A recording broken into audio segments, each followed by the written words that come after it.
minus 1 minute.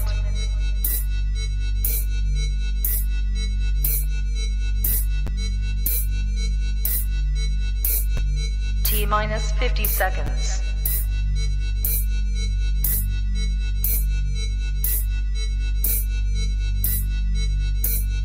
T minus 40 seconds.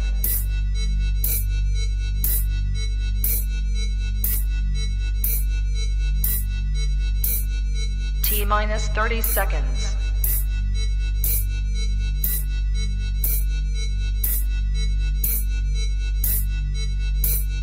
T minus 20 seconds.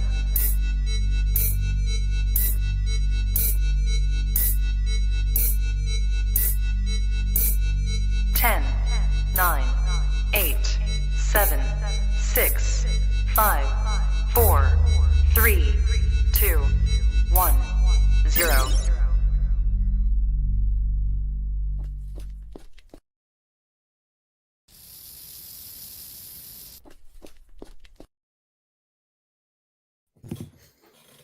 And we're back. And that's right, number 70.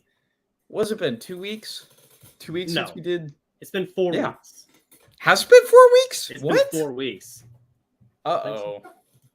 We're a little overdue for our 70th stream, ladies and gentlemen. Number 70. Hey, but you know, we got a lot of stuff. A ton of stuff. It's going to be worth it. Yeah, there's a lot of stuff right now. Okay, it's been 3 weeks. Technically 3 weeks. 3 weeks, okay. That's still a long time. Yep. So it's like a month. Oh, well, July 7th. So that was a month ago, basically. Yeah. So, yeah. What's up, everyone? Thanks for coming in here. Appreciate you guys. So, basically, we were both on vacation. And then last week, there was like a huge rainstorm. Yeah. And actually, my internet was out for like 4 days, actually. 4 days? Yeah, because there was a lightning strike. And it struck, and then it fried my router, and my router broke. Oh. So, like, the internet was, like, coming to our house, but we couldn't, like, get internet, you know? So that's how it works. Okay. So Dang. it took a while for them to come. Okay. Well, we're back now. Yeah. And we have stuff to talk about. We have pickups to get to. We have news to get to. Yep. All tonight on the 70th Let's get to stream. pickups. Let's get to pickups. So I know you have a lot of books. I do. See what you got. So this is the amount of pickups that I have. So I'll go over, I think this is just the dollar comic show that I went to right before my road trip. And I'll just go over these books here. I think these are not all $1. What the hell? Hold on. Okay. Let me organize these real quick. It doesn't matter. I still have a lot. I'll just show all these. So. Okay. Very interested to see what you've gotten over these past. Yeah, me too. I haven't looked at these in a while. Where am I? Oh, yeah, here we go. Yeah. That's not. Okay. All right. So. What the heck? What is it? Yeah. Okay. All right. I'm just going to show these books. Okay. First, we got Kid and Play number 8. This is not from Dollar Show, but this is $1. From Earthworld Comics. And I think that was in like upstate New York or Massachusetts or something like that. So there we go. I know you've got other issues from that series too. Oh yeah, right. Yeah. Yeah. If anything, I'd say I'm collecting the series, but it's not worth more than like on and on. It's like, on. I'll pick it up on and off. Yeah. Then we got Marvel Masterpieces 2, number 1. Ooh. Look at that cover with Spider-Man there and the spider legs. Isn't that cool? That's cool. Yeah. I've never seen that before, oddly enough. Yeah. Yeah, so this was from the Dollar Show. It's in great condition. Yeah, love that cover. This is also from Earthworld Comics. This was $1, and I've actually been looking for this issue. Actually, this is Deadpool number 1 from. It's a specific volume that I have a lot of the other issues, but I didn't have the number 1. Okay. And so looks like the 20. I want to say it's like the 20. it's probably 20? 2016, 2020. I don't know. They did one in Nah. 2020 that looks very similar to that. Yeah, no, it's not 2020. It's definitely like 2016 or 2017 maybe. Okay. So yeah, that was Earth World. Okay, so this is sick. These are all from the these are all from the Dollar Show. Yeah, all of these that you're gonna see. So, I've never heard of this series before. It's called Prometheus 1313, and it's a 2001 homage. And I've never heard of the series. I tried to look inside, and like the interior is like all right. Yeah.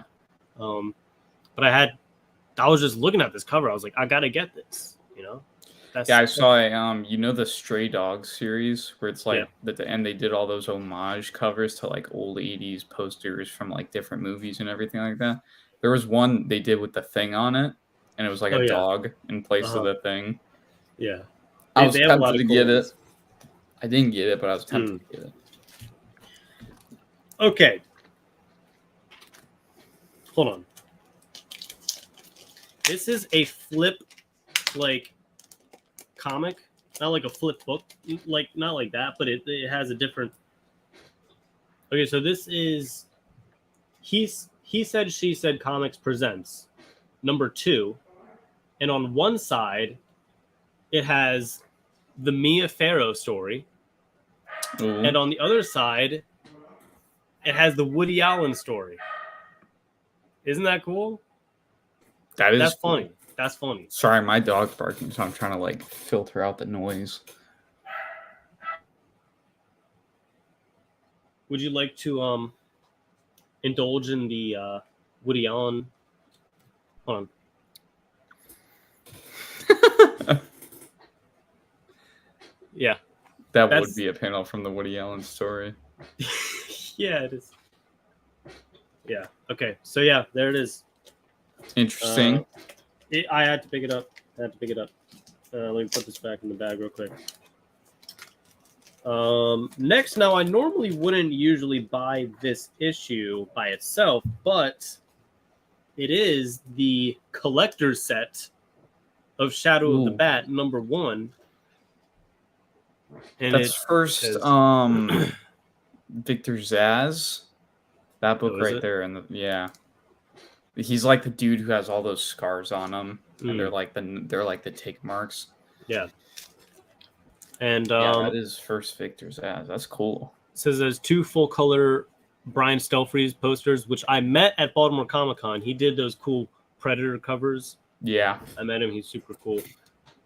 And so yeah, I got that for $1. Very, very good pickup. Yes.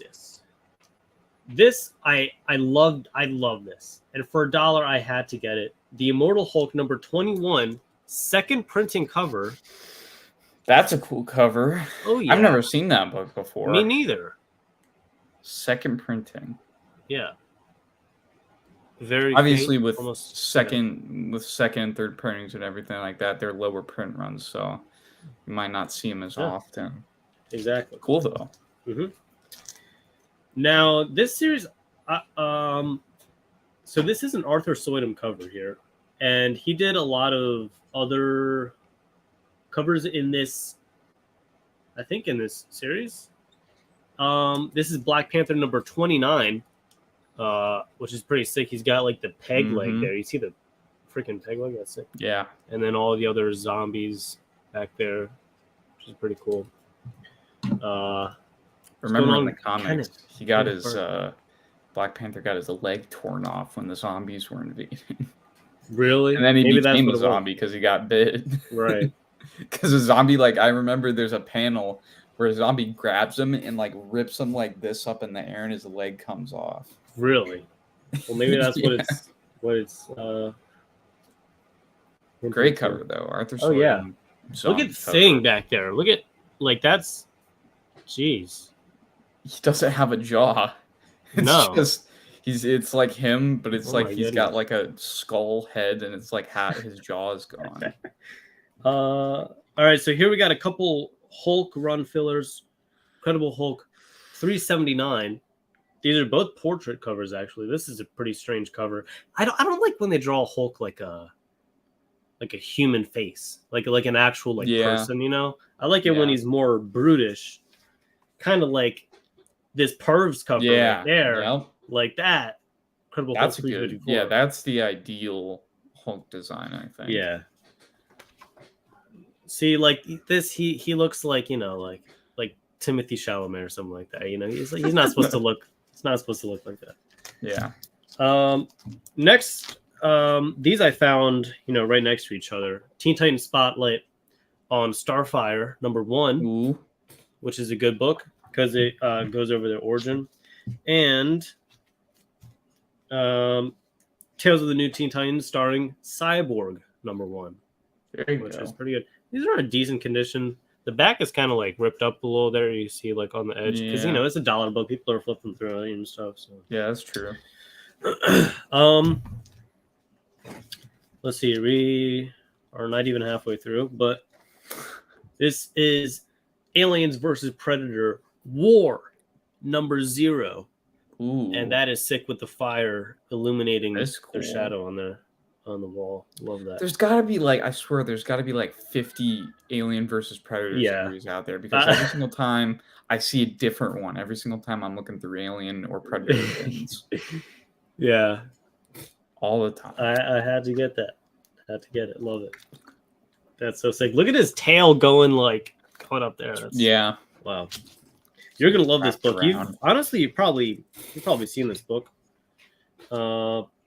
This is these have all been $1. Doomsday Clock #1 with the Rorschach lenticular into the Superman, Wonder Woman, Batman. That's sick. I had to get that. I had to get the lenticular.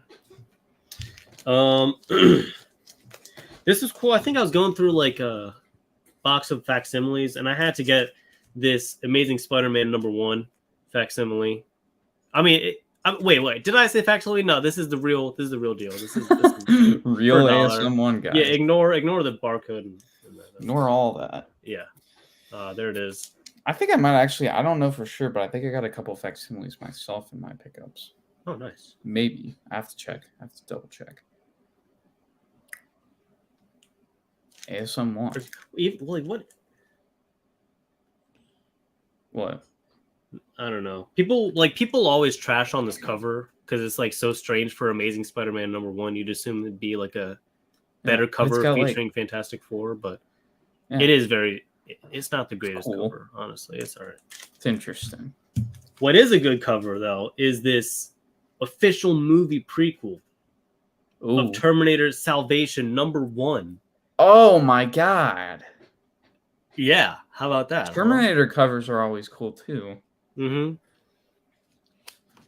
The drawing I did. I have a Terminator book in my... Oh, you do?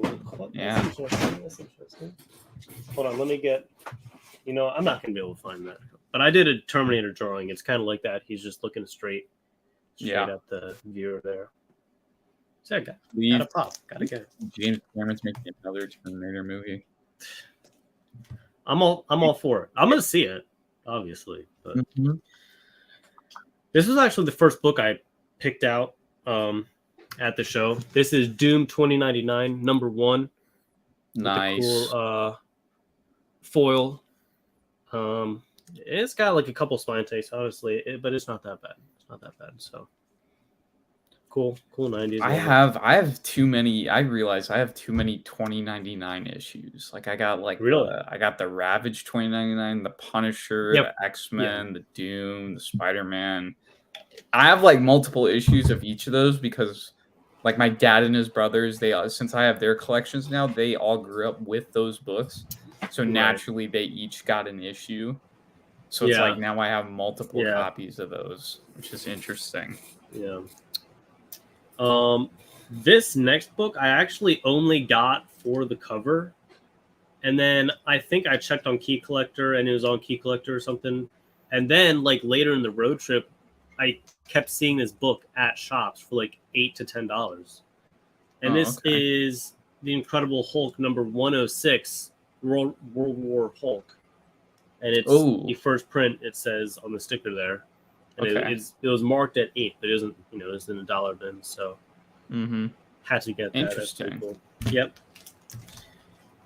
I think you have this book actually. I might. This particular book, it's a pretty low grade copy, but I had to get it. It's from 1979. Now this is a reprint. It is Fantasy Masterpieces number 1. Yes, do have it. Yep. Origin of the Silver Surfer. Reprint of Silver Surfer number 1. Yep. So I would have liked a nicer copy, but for $1, I had to get it. There's no way I'm passing that up. Yeah. There we go. Oh. What'd you get? This is pretty funny. This is great. View Askew. Does that ring a bell to you? No. View Askew Productions. Well, that's Jay and Silent Bob number 1. Oh. Right there. Oh. View and Skew product. How come I've never heard of that? No, View Askew. Oh, yeah, View Askew. It's a production company that isn't that Is that the production company? That's him. That's him. Yeah. That's his thing, right? Yeah. Because they did Clerks and that rings a bell. Yeah. Because I remember watching their movies and it's like, yeah, that's their. Yep. Nice. Had to get that. And Silent Bob 1. It's a good pickup. Oh yeah. This is actually in good condition. Like this is a near mint book here, and it was just raw, just like this in the dollar. Well, let me check the back actually. Okay, yeah, nothing that still near mint. Deathlock number 1 with the silver ink. Ooh, that's a nice. You can probably still find these in dollar bins. Oh yeah, I've seen a couple of them before. Yeah. It's cool. Deathlock. Had to pick it up. I don't think I have this actually. I mean, until now, but I didn't have. These two. All right, we're coming to the end of it now. I think. Well, not really. I'm going to show these up together because they make it's a variant cover and the regular cover. I think. This is Hulk number 4.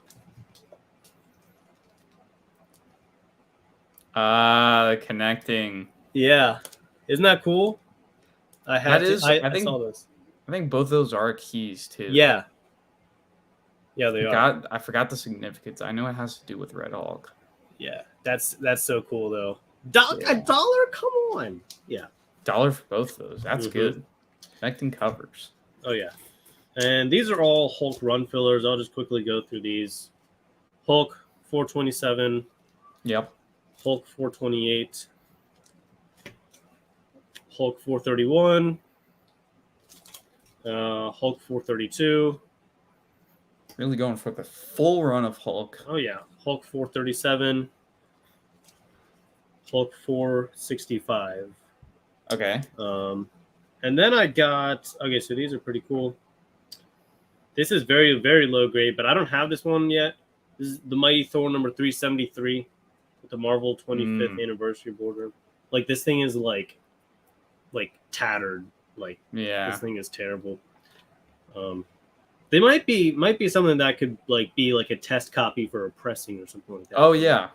That'd be nice. I might start setting aside a couple of my books for because there's a few shops by me that might do pressings for me. Oh cool.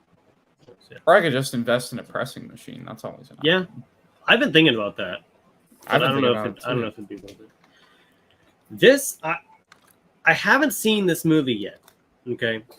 But I heard it was decent. I heard it was halfway decent. Okay.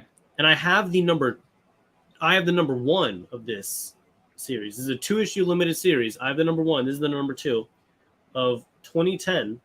2010. With Keir Dullea there. And isn't that the guy from Jaws? I think it is. Yeah. So, yeah. There it is. Cool cover. Yeah, very cool cover. Who did this? I want to know. T. Palmer. Okay. Yeah, so there we go. Cool. All right, only 3 more books left. This I had to get. This was so we went to this shop like in the middle of nowhere. Yeah. And it was in this little town, but this shop was huge, like at least 100 long boxes of back issues. Mm-hmm. And they had like variants and signed books over here, and they had this big dollar section, which is where I found, I think, these two. Okay. And I also found all those Incredible Hulks there as well. Anyways, I think this was on sale, so it says 8, but it was something cheaper. But I got the Doc Ock timeless variant. And I think this is the Spider Boy book, isn't it? That got super hot. It is. I think it is. Had to get. I think this is probably like 5 or 6 books. So cool. Sector and Jaeger. Sector and Jaeger. Everyone's in here. Yep. A couple more books. This is a near mint book. Incredible Hulk 283 for $5 there. Had to get it newsstand. And then last one from Earth World Comics, Deadpool, The Mercs for Money #1 blank sketch variant. Is that going to be another sketch variant for yourself? I don't know. You're going to do another Deadpool pissing on Thanos' head type thing? Maybe. But it was $1. I had to pick it up. You don't see a lot for $1 very often. That's true. And that's that for me. Good pickups, Steve. Yes, thank you. Solid pickups. Appreciate it. Got a lot of those. You got a lot of the run fillers. You got some. You got that Terminator issue, which was very nice. Yeah, one of the best covers I think in the, along with the Marvel Masterpieces. All right, I got some juicy pickups tonight. Juicy, very very juicy pickups tonight. We're gonna start off a little bit of dollar bin stuff right now. All right. Boys #1. Dollar bin deal issue. This is just a reader copy for me, because I want to end up reading this series at some point since I'm watching the show. By the way, season 3 should be coming out sometime later this year or into next year, and then the spinoff series Gen V is coming too. Congrats, Jaeger. By the way, just got monetized. Oh, congrats, Jaeger got monetized. That's sick. Dynamite dollar deal, boys #1, just reader copy, nothing too special with that. Okay, this was cool. I like this cover. Flash issue 56. It's got a little bit of silver metallic foil on it, How much did you pay for that cover? This is dollar bin fine. Oh, cool, nice. $1, and I was like, this cover's cool. You don't see too many interesting newer Flash covers, so when I saw it I was like, I had to get it because it's pretty cool. Yeah, very interesting. Here's the Terminator book I was talking about. This is Terminator Endgame issue #1. Oh yeah, I got that one. Nice. Yeah. I saw it was a #1 Terminator issue. It's got some cool art too. I was looking inside of this thing. Oh yeah, there's some cool looking art. That's when he transports, he appears. Yeah. That's sick. Very sick. Yeah. Cool dollar bin issue. There you go. Nothing too crazy. This is Machine Man issue 2. Oh, now, cool. This is the first appearance of Tony Stark from the future. I forgot what year. There's like a specific year, like 2029 or something like that. You should check. Yeah. Machine Man #2. There's like the first appearance of Stark. 2020. 2020. Arno Stark. First appearance of Arno Stark. Very interesting issue. It says high of 15 on Key Collector. Is that true? I know. Yeah, that's why I got it, because I knew it was kind of a minor key. In the Tony Stark era of key issue books. So yeah, I think I have that one too. That's interesting. I was able to pick that up for $1. I snagged it. Nice. So those are all my like dollar bin pickups. I only got a few of them. Now we're getting into the real juicy stuff here. These are cool. Okay. Amazing Stories of Suspense, issue number 117. This is a foreign book I got when I was in London. It's a 100-page giant, and it's composed of a bunch of different Avengers stories. What the heck? Very, very cool. And you know what's cool about these? Here, I could probably take it out and show you. Printing wasn't the same as it is in the US over in England and all of that. So all of their kind of like reprinted comic book stuff, it's all in black and white. So it's just black and white newsprint. So they never did them in color until later. But like there's stories of like with Scarlet Witch and the Avengers in here. You got some Black Panther stuff. There's some Doctor Strange stuff. It's just a bunch of reprinted issues from America, kind of just combined into this huge, just like novel of an issue. That's awesome. Black and white newsprint. Awesome. So I saw this. This was $2. This was $2. Nice. Pretty cool. Obviously not in the best shape. You know, these weren't really too much cared for. Comic book culture is not as similar over here as it is over in the UK. So these were kind of just read and tossed to the side at one point. Only to be recently have been like bagged up, boarded, started getting taken care of again. Nice. So there it is. Amazing Suspense, Stories of Suspense, issue 117. Really cool foreign issue of an Avengers reprint. Amazing Stories of Suspense. Amazing Stories of Suspense. Number one. Number one.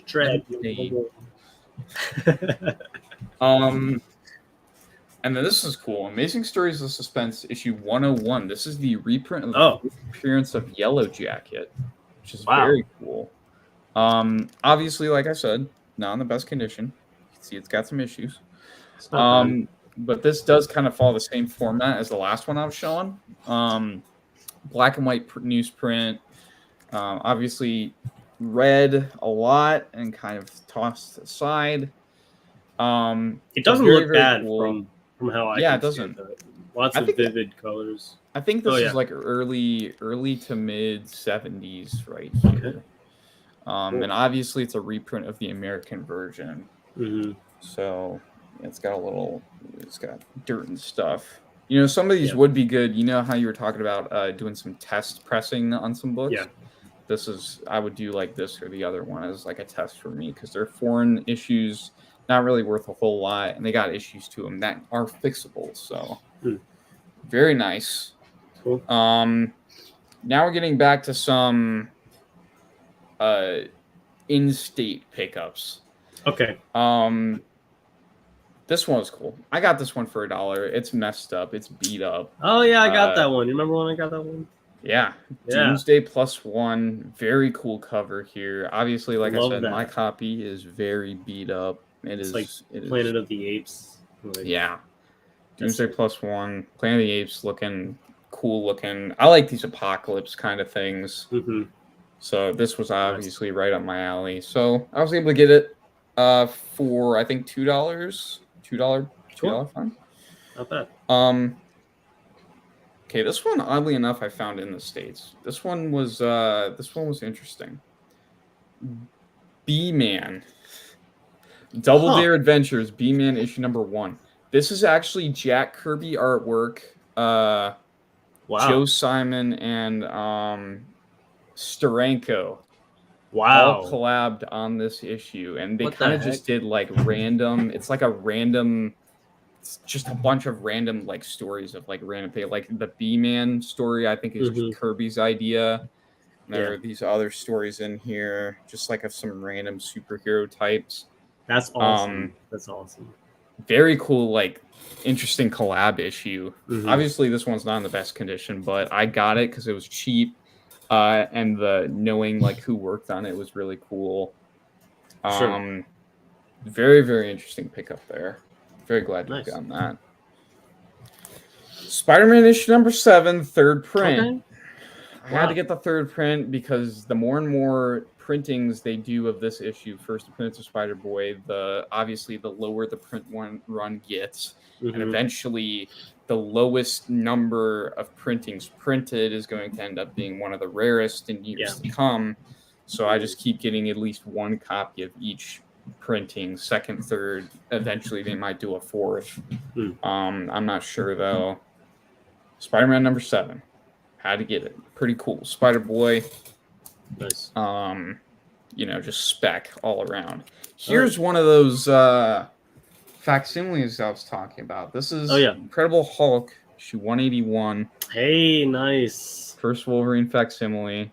Had to get it because of all the Wolverine Hugh Jackman hype that's going on right now. I showed you the foil one that I got with that, right? Yeah, you did. Okay, I kept seeing that on my road trip around. That's pretty. And I haven't seen any of them until I got to this one shop. Like I didn't know they were still out until I got to this one shop, and this one shop just had a ton of leftover ones. Yeah. So I just grabbed the best looking one out of the bunch right here. Nice. Nice. Hulk 181 facsimile. Had to get it. Pretty cool. Oh yeah.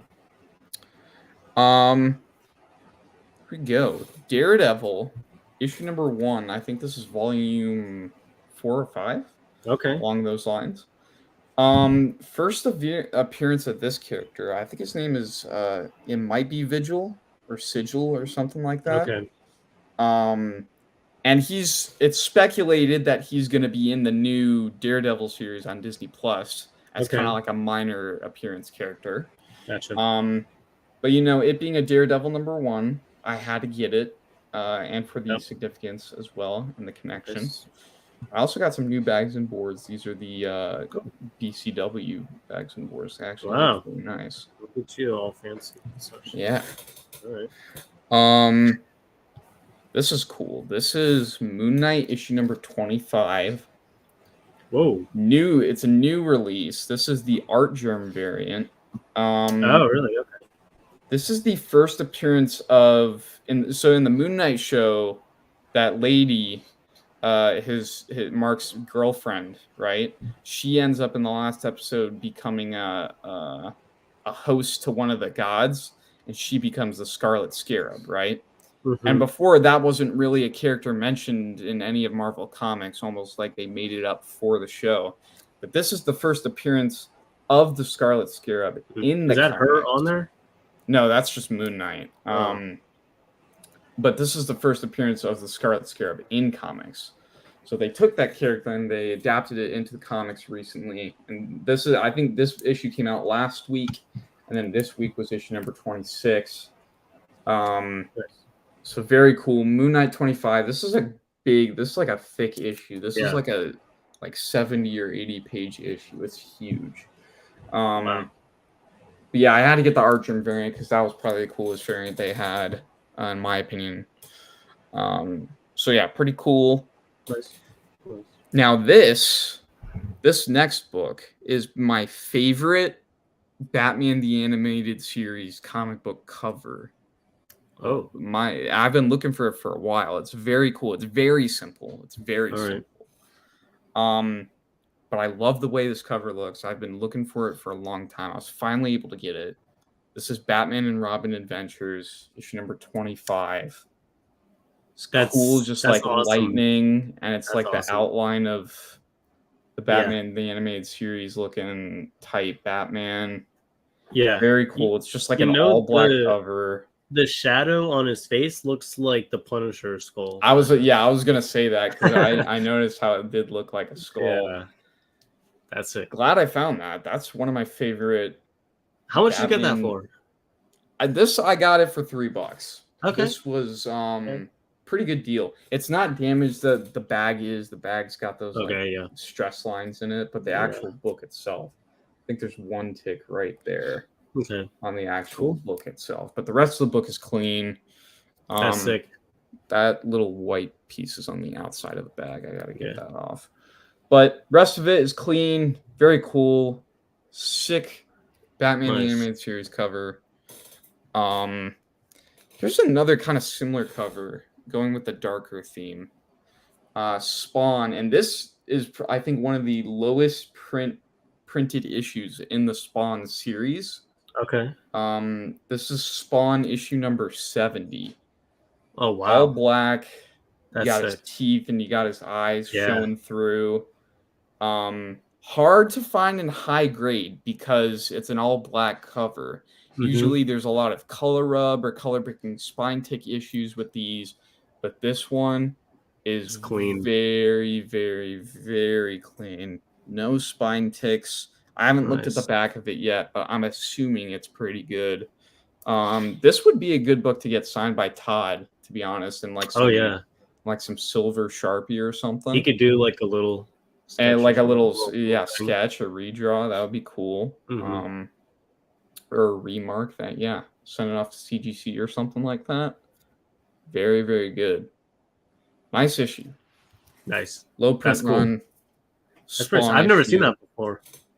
I know they're hard to find. That's the first time I've seen that specific issue in the wild. Next book here. So wait, what does their T-shirt say? What does that say? Oh, this is the you seen this yet? This is the All I Know Learned from Comics. It's kind of just got like all kinds of stuff. I found this at a thrift store and I was like, this would be perfect. Oh, cool. For a stream, so I got it. Nice. Looks good. I was on a bit of a Game of Thrones craze a little while back. Did you finish it? I did finish it. Wow. Wow. So naturally I had to pick this book up. This is Game of Thrones issue number 4 by Dynamite, the first cover appearance of Jon Snow in comics with his wolf. I forgot the wolf's name. I think it was Ghost, I'm pretty sure. And there it is right there, the also new original series from HBO. So very, very cool. So it's the book that was adapted into the comic series, which is this. And then while this was going on, the show was happening.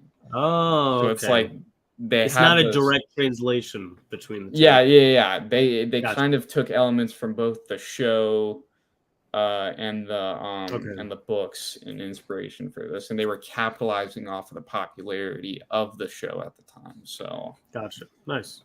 Very interesting. I did see a number 1, and actually the number 1 had art by Alex Ross. Really? I didn't get it because they had it priced at like $45, and it had a ton of spine ticks on it. I was like, I might as well just wait for like an eBay deal or something like that. Yeah. Game of Thrones number 4, pretty cool. Say any Game of Thrones fan should have those kind of books. This is sick. This book has a lot of damage, but I got it for $3. So I was like, the significance of this book is pretty cool, and I'm very into old Hollywood stuff. Yeah. Supernatural Thrillers, issue number 2. The first appearance of the Invisible Man in comics. Nice. And like I said, this is like very beat up. It's got some chunks taken out of it. It's got bad spine wear. I feel like that kind of adds to the effect. I mean, the colors are still very, very crisp. Got the Invisible Man on the front cover. Some nice Bronze Age horror. Nice. That's really here. Cool. Very, very nice book. Very nice pickup here. One of my favorite. And then there's like a Living Mummy one, which is the first appearance of the Mummy in the comics. Then there's the Frankenstein one. So I'm planning on getting the big 3 of Hollywood monsters at some point, and maybe even get an upgraded copy of this. But I found it for $3, pretty cheap, all complete. It's just a little bit damaged. Cool. Very into it. Very cool. Nice. Bronze Age horror stuff right there. Okay, this book. This is interesting because this is my first Instagram buy. I bought this off of a seller on Instagram, and he was selling a ton of books, all for $2 a piece. And I had to get this one because it's really cool. This is Marvel Adventure featuring Daredevil issue number 1. Oh, cool. Stanley story. It's a bit of an unknown Daredevil like mini series they did. I think this only ran for like 50 to 80 issues or something like that. Okay. Not a ton. I think I've seen that title before, for sure. Yeah, and I was like, this one is in very, very good condition. Very, very solid condition right here. And for $2, I was like, how to get it. It's Daredevil, Stanley story, issue number 1. Some nice Bronze Age Marvel stuff right here. Pretty cool. Nice. Next up, Peacemaker number 1. What? 1988. Wow, nice. Okay. How to get it. First appearance of Peacemaker's dad, who ends up becoming the White Dragon in the TV series. Not in this series, but in the TV series. Not really any damage on it as far as I could see. The only damage I do see is up in the corner. There's a little nick right there. Peacemaker number 1, though. I had to get it, especially since they're coming out with... James Gunn did say he's doing a season 2 of the Peacemaker series. Okay. So I had to get it before people start specking on this guy again. So, Peacemaker number 1. Very cool. Cool. This is cool. This is Omega Men, issue number 5. This is the second appearance of Lobo, and the first time he is mentioned by the name Lobo. Wow. So number 4 is his first appearance with him riding on that cool cosmic bike looking thing on the cover. Yeah. And then number 5 is his second appearance and the first time he's mentioned by Lobo. Nice. So very, very cool. This was a dollar bin find, so I was very excited to see this in the dollar bin. Great book until I get his first appearance, which is always a must-have. This is cool. Superior Spider-Man, issue number 1. There you go. I got that one. First time we see Doc Ock's mind in Peter Parker's body. That's right. And becoming the Superior Spider-Man. Cool cover too. I got this for cover price, so $4. Nice. Really cool. Yeah. Obviously a great character spec on with the Across the Spider-Verse hype and all that. So very, very cool. Obviously the movie's delayed, not coming out next year, unfortunately. We'll get to all that. Yeah. Yeah. Jeez. Couple more books here. X-Men Adventures number 1. How to get it. It was dollar bin fine. This one is a very mid-grade copy. It's not high grade, unfortunately, but it was a dollar bin fine. X-Men Adventures 1. I found another copy at another store in the dollar bins. I was debating on whether or not I should get it to see if it was a higher grade, but like the whole corner was like kind of ripped off. So I was like, and like this corner's got like a little crease that goes through it. But I was like, this one's definitely a higher grade, so I just stuck with it. Obviously, always looking for an upgrade copy of that because of the X-Men 97 series that's coming out. Yeah, that's right. Yeah. And then there's this book. This book is very special to me. It's not my last book. It's a different book. Right. But I've been looking for this specific issue because of the cover and the cool story it has. Probably one of my favorite Ghost Rider stories. This is Ghost Rider issue 35. It's got a very cool cover. It's purple. Wow. It's got him. Wow. So the story of this issue is him racing death, like the devil himself. Yeah. Not the son of Satan, not Damien Hellstorm, the devil himself. He's racing him. They have a motorcycle race through hell. That's what this issue is. Bill and Ted's Excellent Adventure. Yeah. And this one was it was high grade. I think I got it for $5. I had to get it because I love this cool, like, starry cover with the skull on it. And I love the story this book has in it, too. So very, very cool book. Nice. Then just a couple other ones. Doom Patrol, issue 19, first appearance of Crazy Jane. One of my favorite characters from the TV show. And I was able to finally get her first appearance, which was this issue. From Second and Charles, I used some money I had gotten, some store credit, and I was able to get this book. I was finally able to get it. I'm very happy with it. And then, Ghost Rider #1 from 19. What? Yeah, from 1990. How much was that? This was Sounds $20. cool. It was Wow. $20. I had to get it because I needed a copy. It's in good shape, other than this corner down here, which you could see has a couple. It's got a little nick down there, and like 2 or 3 spine ticks. But that's the only real damage to this book. Everything else is good. The rest of the spine is good. Yeah. Got that black border. Ghost Rider #1. Always looking for an upgrade copy of this book too, because I love Ghost Rider. Ghost Rider is one of my favorite Marvel characters. But you know what book trumps every other pickup I've got tonight? Y'all are gonna want to pay attention for this. Listen up. Turn your headphones up. Lock in. Oh yeah. Because I need to take a drink of water for this. Oh. Okay. Goodness. Man, I have been on the hunt for a big book that I can get for the longest time. One big purchase that I've been looking for, but I wanted to do it off of eBay because I have a lot of eBay gift cards. I've been saving up eBay gift cards for over a year now to get one big purchase. Specifically one big comic that I've really, really, really, really wanted. And it came down between 2 books. It was either Ghost Rider #1 from 1976, the first Ghost Rider series. That was I couldn't find one that I could afford. So it kind of dropped off my radar for a while. And then I started looking to a more affordable copy of this other book, The Flash, issue 139. And I had enough eBay gift cards. I had the experience in buying these books to know how much they're worth. I got it for right around fair market value. I'm pretty sure it's actually, for the fair market value is $20 more than what I actually got it for. Okay. But still, it's still right around that fair market value area.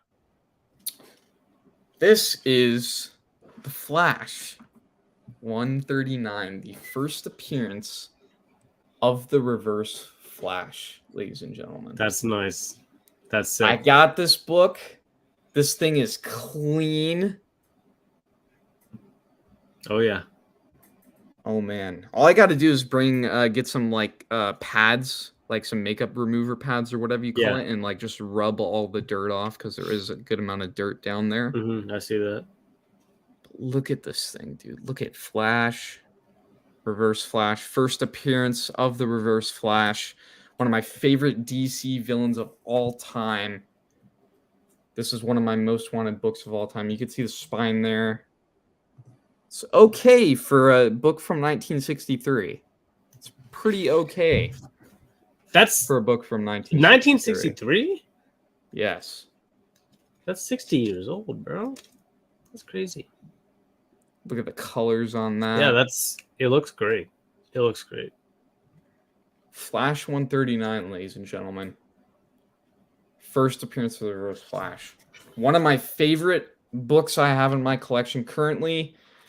And it's a book that I'm probably going to be keeping forever until I can find an upgraded copy. But to be honest, I don't even think I need a better copy of this book because this copy is so clean, so crisp already. The only thing I would really need to do to it is give it a little bit of a dry clean with an eraser and a pad, like a makeup remover pad. And then just give it a press. And that's it. It's good. That's all I need. Congrats. That is, and by the way, that's all my eBay money gone. So I spent all my eBay money on it. That is my one big purchase. Is Flash 139 right here. One of my favorite books in my collection now. Nice. You guys, one last look at it. Jaeger's watching the new TMNT tonight. Nice. I heard it's really good. Actually. I was gonna go see it yesterday, actually. And then the theater ended up filling up too fast because we were gonna wait until we got to the theater to get the seats. And yeah, Jaeger, that is my purchase of the year. That is like my main. It's a personal grail of mine that I've finally achieved. Nice. But anyway, yeah, we were gonna go get seats for it, and we missed missed the seats. Like they got taken. So what we did is we went to go see Barbie for a second time in IMAX instead. What's up, Ashland? So we went to an IMAX screening of Barbie instead of TMNT, which Barbie is a preferable alternative in my opinion. Oh, is that so? Okay. Interesting. It was good, dude. Okay. Or there's a YouTuber cameo in it in TMNT. Oh yeah, I bet there is. I bet there. I mean, yeah, it's Seth Rogen working on it. I'm sure. Oh yeah. I think Kevin Eastman was involved too. Really? He better. I think he was. I know he did some press for it because he was talking about the history of the characters. Yeah, why don't I drop this Discord server link up in here? Yes. I don't know if it'll go through or not. YouTube's got a weird thing with links. So, that's it. That's my pickups. All my beautiful books. And obviously the sick. one Grail book. Nice.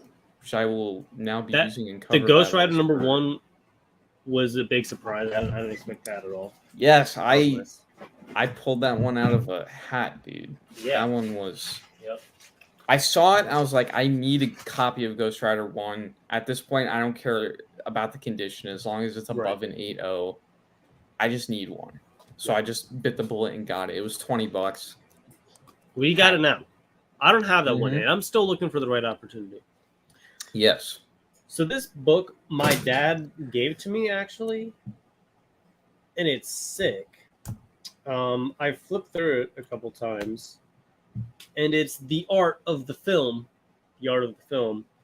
World War Z. Ooh. Isn't that sick? World War Z is cool, dude. I feel like that's a very underrated zombie movie. This was my first favorite movie that I ever had. Yeah, Definitive. This is my favorite movie, the World War Z. It's I think Night of the Living Dead is my favorite zombie movie, but this is definitely like top 3. It's up there. I love it.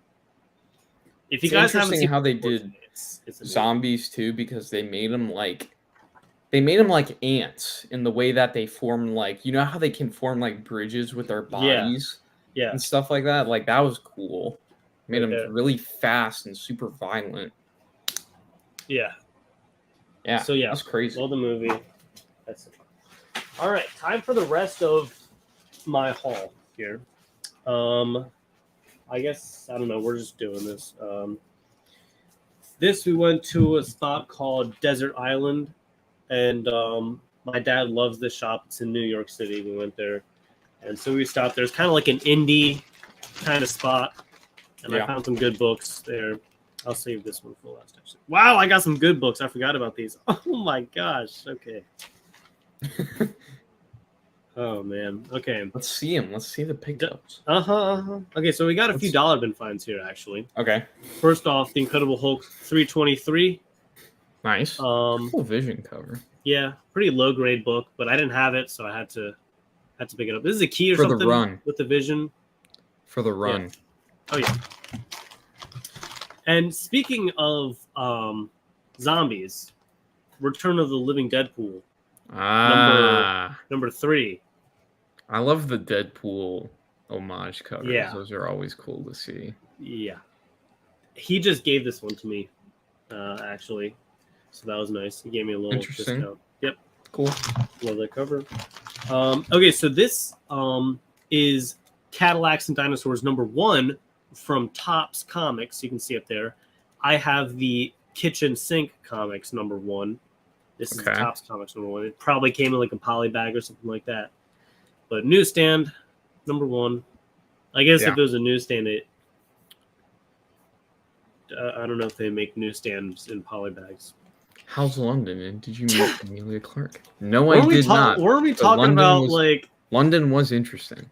You know what's funny? No, you know what I got? You know what I missed? I was so mad about this. What was that? They did the Oppenheimer premiere in London. But that wasn't on the day of the actual premiere. That was like a week before. So like they did the premiere. And I wasn't Oh. there that week. I was in Scotland that week. Hmm. So the week I went was the next week when it actually came out Yeah. on the July 21st release date. And I was like, I literally missed the whole red carpet premiere. Man. That would That have would have been been crazy. sick. That would have been That sick. would have been crazy to dress up for the premiere and like just show up to the red carpet and just like stand Yeah. there. That Like would have all been awesome, fully yeah. dressed up and see all the cast and all that. That Oh, would yeah. be sick. All right, so I kind of splurged at this at Desert Island here. I Okay. didn't expect to get anything at the shop because this like was my dad's like spot that he wanted to visit. So I was like, okay, Mhm. we'll go there. And I got these 4 books here. Okay. I can't believe I got some of these, honestly. First off, is I don't have any of these. Spider-Man #1 with the gold. This was $10. Okay. That's actually a pretty good price for that. Yeah, near mint book. I'm telling you, man, I've been looking for I've been waiting for good prices for these. Mm-hmm. So yeah, Spider-Man #1, $10 is a steal, honestly. And then I also got Spider-Man #1 in the poly bag. This was 15. Silver foil poly bagged. Near mint. Okay. There it is, $15. I had to get it. I do have the silver ink, but it's raw. It's out of the bag, so Yeah. had to get it. All right, ready for this newsstand? I'd say this is like, I'd give it like an 8.590. Okay. This is, I don't know if you have this or not.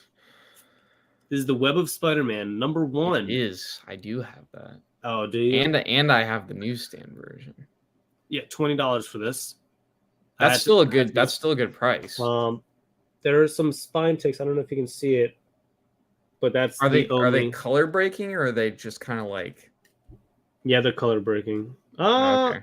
They're very, very tiny. Yeah, they are color breaking though. Okay. Yeah, everything else is looks great. So, I've been looking for this book. Honestly, I honestly have. I love this cover.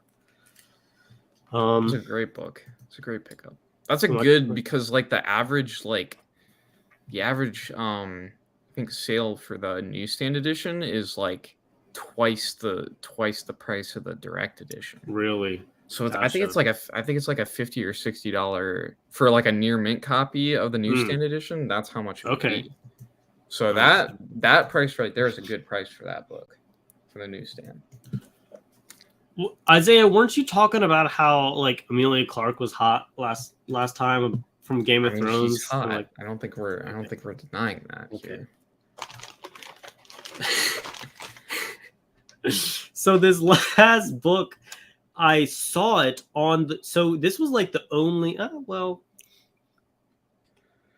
I saw this on the wall behind the owner, right? And then we left, and I was like, I saw the price for it, and I was thinking like I should go back and buy this book, right?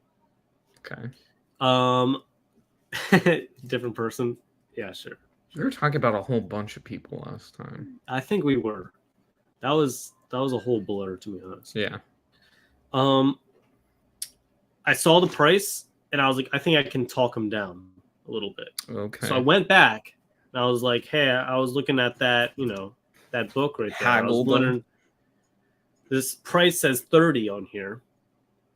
I was like, could you do like 20? I know you hooked me up on a deal last time, on these books. Mm-hmm. I appreciate that. Was wondering if you could do 20 on this $30 book. He's like, I don't know if I could do this, do that.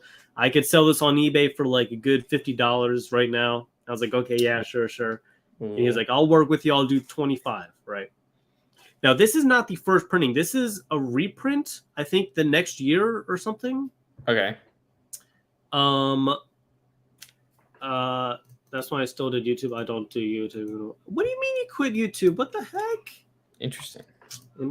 Yeah. I haven't, it's weird. I haven't technically quit YouTube. I just haven't posted anything on my YouTube channel. I haven't posted posted anything in like months. Yeah. Okay, anyways. get back to the story here. Okay. Enough said. This is Star Wars #1. That's right. Had to get it. It's a mid-grade copy. All right. Oh, it's a mid-grade. You can see there are some spine ticks if it will focus for me. Yeah, I see it. Yeah. Some spine ticks there. Still a Star Wars #1, dude. Yep. Even if it's the reprint, that's still like a super desirable book. Yeah, for sure. So my camera's not focusing, but you got him down to 25 on that? 25. Yeah. Good deal for that. Good deal. For sure. And now I got a Star Wars #1. So yeah, and near mint, I thought on Key Collector it said it was reaching like 100 or 150 or something like that. Yeah, it's a pretty pricey. Yeah. Thing. I'll share my screen here so you can see. I don't know. I'm trying to stay out of Star Wars books, and I say that because this one here, Hive 300. Yeah, I'm just I don't know. I'm trying to stay out of Star Wars books because, like, all the new books that have come out in recent years with major characters are like twice the price of like this book. Like Star Wars #1 is like nothing compared to other Star Wars books that have come later and more recently. Like there was the Dr. Aphra. Like that book went crazy. First appearance of Dr. Aphra, which I have. I'm lucky to have. Yeah, that's like a $400 book right now or something crazy. Like it blew up and then it settled down a little bit, and now it's leveled out at like $200 to $300 range, most likely. Yeah, but like that's more than a Star Wars #1. Same thing with like. I mean, I'll I got my Star Wars #1. I'll stick to like the cool variants and the cool covers. Yeah, I don't usually buy Star Wars books that often. The only Star Wars book I would get is the first appearance of Boba Fett. That is one Star Wars book I am gunning for. Gotcha. Yeah. But like if I ever do come across a Star Wars #1 at a good price, which I have before, I'm like very, iffy on it. Yeah. Because there are better Star Wars keys to get. But I never find any that are good prices that I really want. Boba Fett's the only one I really do want. And even that's a little pricey. For sure. This spot, we went to Salem, Massachusetts, and this spot. Ooh, Salem. This I know Massachusetts. I know Massachusetts is like a really big area for comic books. Yeah, we went to Boston too, and we hit Boston, up a couple shops there. Yeah. Anyways, so this spot was like in a mall, and they had some dollar bins and some back issues. It was all right. Mainly newer stuff actually. Got a couple dollar bin finds. Got this cool Captain America: The First Avenger spotlight book. This is $1. Cool photo cover. Near mint. Yeah, I had to get it for the photo cover mainly. Not the biggest like Captain America fan in particular, but I did have to get this cool photo cover for $1. It's $1. Gotta pick it up. You know what's funny? I saw that. I was looking through all those Spawn books. That's where I got the Spawn #70. There was the photo cover issue of the Spawn movie, like the 90s movie. Yeah. And I just started laughing because like that rubber suit looked ridiculous. Like it was just a rubber suit and it looked so clearly fake. Like it looked, I don't know. It was just funny looking. The mask was cool, but like, and the cape was cool, but like everything else was just like weird. I don't know. It looked like a. I think I have that. I have that. Isn't like it's like the specifically the Spawn movie book. Right? Yeah, and he's holding a gun on it, or it's like a SMG, and he's like holding someone in the other arm. Oh, I don't know that one. And mine has like the Violator on it and stuff, and Spawn and stuff like that. Yeah, there's been a few photo covers from the movie. Okay, but like the first one they did was that one where he's got the gun on it. It's interesting. Yeah, I haven't seen that one. Interesting cover. So this book is also $1 bin find. Much like the what was the other one? The Deadpool #1 that I got. this I've been looking for a while. This is the Old Man Logan #1 for $1. I knew you'd. I figured you'd like that one. I love Old Man Logan. Oh yeah. It's weird for whatever reason. I feel like I like Old Man Logan better than just Wolverine. That's really? probably just me. I like the Old Man Logan character just because he's like older and he's like kind of a mentor to like X-23 and everything like that. I don't know. I like that. So yeah, I agree. I think the movie made me like that whole concept just a little bit more. So yeah.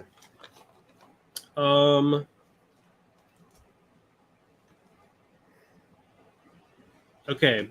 So these are all $5 each. I got 4 of them, and I had to get them because I've seen one of these covers before, but I haven't seen the other ones. Well, maybe I've seen 2 of these, but the others were new. They're all Immortal Hulk books, and so I got Immortal Hulk #24. Ooh, Alex Ross goodness. They're all Alex Ross, actually. So. Oh, yeah. Alex Ross goodness, ladies and gentlemen. Yeah, that's sick. That's like the other Planet Hulk book I got too. So yeah, this is sick. I think this is a key maybe, but I love this cover so much, and I saw it at another shop, and it was like $20 or $25, and I was like, "What the heck? I'm not getting that." But this is $5. Mortal Hulk #25. Look at that! Look at that cover! Come on, cosmic. It's like cosmic. Look, even the light is shining through his eyes and stuff like that. That's amazing. Look at like the texture on the teeth too. You ever notice that? Like that? Isn't that insane? Like wow. Just like the incredible detail in all of his stuff.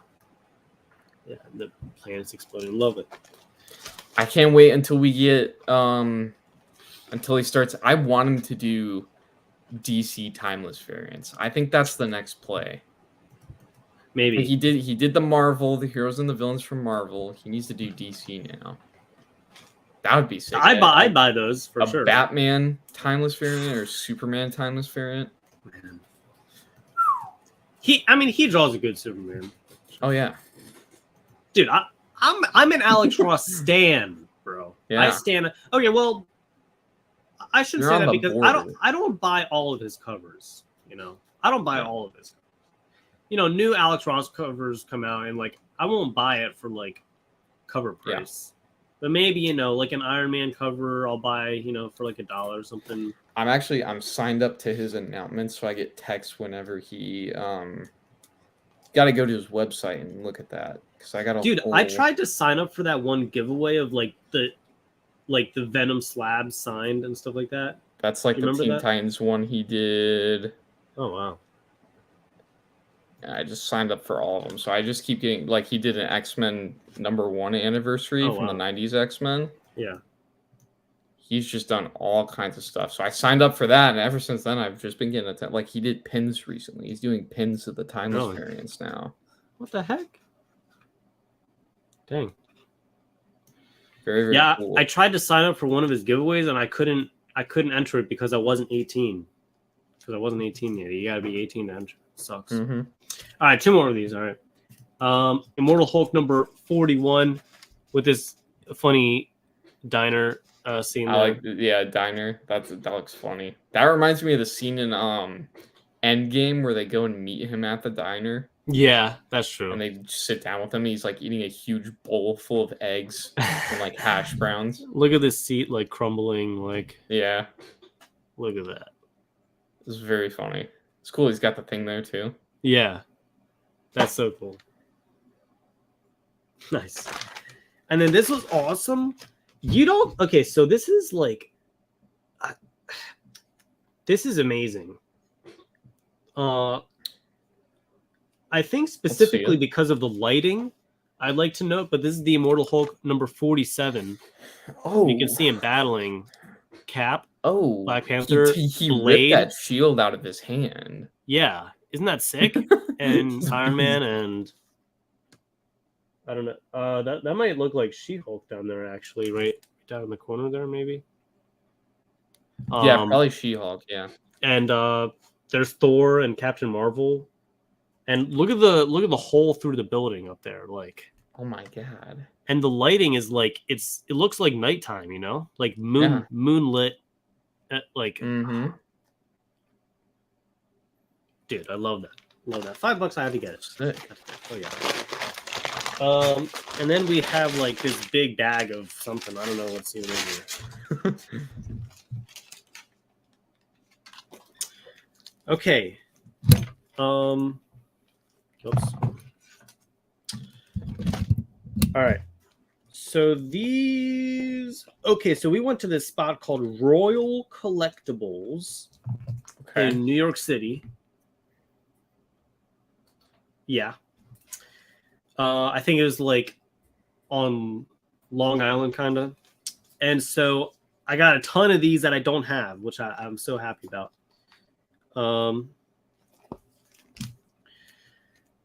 And they are all timeless variants. Ooh. And so I got the Scarlet Witch. These are all $5. And I think, so I got 1, 2, 3, 4, 5. Wait, what? 1, 2, 3, 4, 5, 6. Okay, so I got 6, and I think he hooked me up. You're trying like to get. You're trying to get all the timeless variants, right? Is that what you're going for? I think so. I think so. For an affordable price. So I think these were like 20 or 25 for all of these. Mm-hmm. So yeah, I got the Scarlet Witch. Got the Falcon, which is pretty sick. Interesting. That's I don't think I've seen this one before, actually. I don't think I have either. Yeah, I like that. With Red Wing there. And so I got Reed Richards, which finishes the Fantastic Four, because I have Thing and Human Torch and Invisible Woman. Invisible Woman is actually a really good one, actually. I really like it. So. Classic.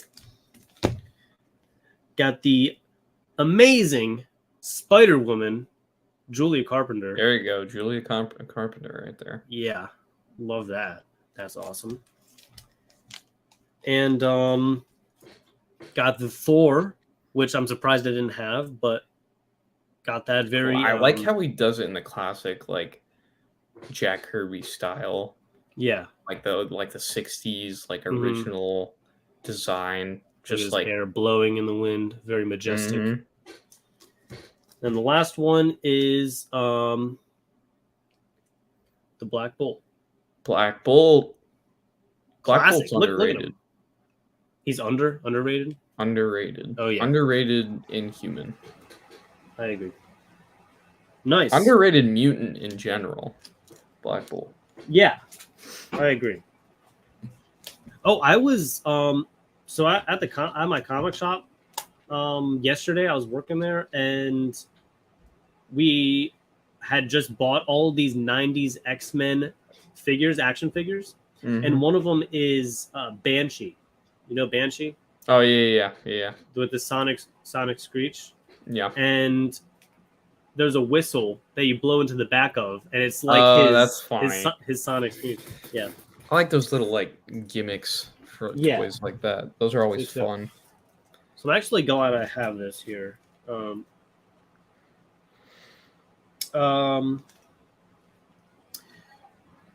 This was $10. Something's messed up with the printing up here, I think, which is strange. I don't know if they'll grade that or not, but other than that, it's like I don't think they really. Book. I don't think they really, unless the printing error is like severe. It's strange. It's strange. You'll see. This is the Incredible Hulk 282. Scarlet, which is overrated. Okay. Well, in the MCU, she's getting a little more screen time than I'd hope. But yeah. Incredible Hulk 282. First meeting between She-Hulk and the Incredible Hulk for $10. Look at the top there. You see that? It's like, I think it's miscut. I think that's what that is. No, that's you see that though? That's so the printer I think ran out of ink at that. So that might have been at the end of the print run. Really? Yeah, because that's what happens. So it's like towards the end of the print run, like on older books, what happens is the colors will start getting duller and duller until they replace the ink. So it's like that's why you have like some covers that are like, you know, like more vibrant than others and stuff like that. Right. But like right. at the very end of the print run, like when the printer runs out of ink completely, they usually like cut it off at some point. And that looks like that was right at the very end of the print run when they cut it off. So that's interesting. Yeah. I don't know if they count that. Might have to look that up for printing errors and stuff like that. Yeah. I wouldn't think $10. they would, because that's not like an after the fact damage. Yeah. Or anything. Also, the cover is detached from the staple down here. Oh, pop staple. Wherever that is, right there. Okay. But yeah, that's it. That's it though. So still good. $10 first. That's a good run filler right there. And significant issue. I got one more Hulk book here. Oh, Legion's here. From Royal Collectibles. What's up, Legion? How's it going? Incredible Hulk 159. Oh, I love this cover so much. The condition? Okay, I give it like a mid-grade, but the colors are all there, and the spine ticks are non-color breaking. Well, you know, it is a white kind of border. Yeah. Herb Trimp, the goat. Herb Trimp, okay. Incredible Hulk 159 at bay versus the Abomination. Look at that. I have a weird thing about when I see Abomination, because every artist does the Abomination differently. It's weird. True. Yeah. Because like I've seen, or at least not even the design, but like the skin tone. So I guess that's more of the colorist, because it's like there's like a Strange Tales issue that came out like late 60s to like end of Silver Age, and it had him fighting the Abomination on it, and his skin is like lime green, right? Oh, and really? Like the you know the fins he's got on the side of his head, it looks more fish-like, and those right there look more like they're like pointed, right? Yeah. So it's like every single artist who does Abomination always does something differently. It looks like he has a mustache there. He kind of does with those like that texture on him. I never got what people had with Abomination. That was just like not right about the design. But anyway. Yeah, so 15 Hulk 159. Oh boy. Someone's got hang on a second. Some treats for you. Oh boy. Hang on a second. Opposite skins. Thank you. Thank you. Oh boy, he's got like some cookies or something, or some cake. Watch this. Watch this. Just watch this.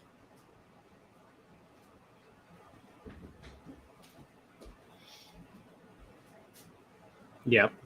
Called it. Okay. No, you don't understand. I baked a cake with my sister the other day. Oh, really? And it's a brownie cake. Wow, that looks good. Very, very yummy. Dang. Got a lot of frosting on it, though. I don't know how I feel about that. Oh. And so this is interesting because I'm pretty sure that this issue is the same issue as my book and record. Oh, which is Incredible Hulk at Bay. I didn't get, like, I had this before, but it's Incredible Hulk at Bay versus the Abomination. I think Herb Trimp on both, actually. So yeah, because there you can see the design is the same with the ear. True, and he's got the mustache as well. He's got that little. Anyways, figured I'd show that as well. I had that out, so yeah, and that was Royal Collectibles. Great shop. So yeah. Nice. Next spot. I'll just show my last batch of books here. A ton of Alex Ross covers in the dollar bin. Tons that I've never seen before. Okay. And some Hulk run fillers. Oh, looks like I got that one twice. That's all right. Here's $1. Yeah. Okay, so I'll share all the Alex Ross books that I got for $1 first. And then I'll finish it off with this book. It's not an important book, but it's kind of a funny book that I got this. So my dad found these two, Immortal Hulk number 32, and the Incredible Hulk's like climbing out of the dollar right there. Like, what the heck? That's insane. Interesting. Like, where can I find that dollar, first of all? And also, the serial number is TIH, which stands for the Incredible Hulk or Immortal Hulk, which I caught. Cool Easter eggs. Yeah. Then I also got the Immortal Hulk number 35, which is pretty cool with him. He's got all the fans there. He's got the Hulk action figure and stuff. Nice Alex Ross cover. I like that. Very nice. I like the shadow under his brow there as well. There are two different... Oh, okay. 159 and 171. Which one did I got the 159 then. Which is... What is that? Yeah, I got 159. Okay, so then maybe it's... I don't know. Maybe I just got to look inside the book. Maybe I should just do that. I don't know. Yeah. Okay, so that's pretty cool. $1 for that one. And I got a ton of these Avengers books. Avengers Standoff number 7, which is pretty cool. Specifically for the Alex Ross Deadpool. You see the Deadpool right there? What the heck? That's rare. Have you ever seen an Alex Ross Deadpool before? Mm-mm. Me neither. Look at the gun he's holding there. Mm-hmm. I don't see Alex Ross do like guns that often, like machine guns like that. So yeah, that's a pretty cool fight scene, and I specifically got it for the Deadpool, which is pretty sick. Immortal Hulk is going down in history as the GOAT. Phil Kennedy Johnson is about to give it on first money. Oh snap! Ooh. Oh boy. This I really like this cover. Avengers Standoff. This is number 8, and you got all of them throwing their masks and helmets in, and you got Miles there. See the Miles helmet, and you got the Spider-Gwen mask down there. I don't think I've ever seen Alex Ross do a Miles Morales cover. Oh well, just you wait. You found one. Yes, I did. The be all one I've new, never seen. all different Avengers number 12. Ooh. Look at that. These think are I've all seen- $1. I think I've seen that one before, but I never remembered Miles being on it.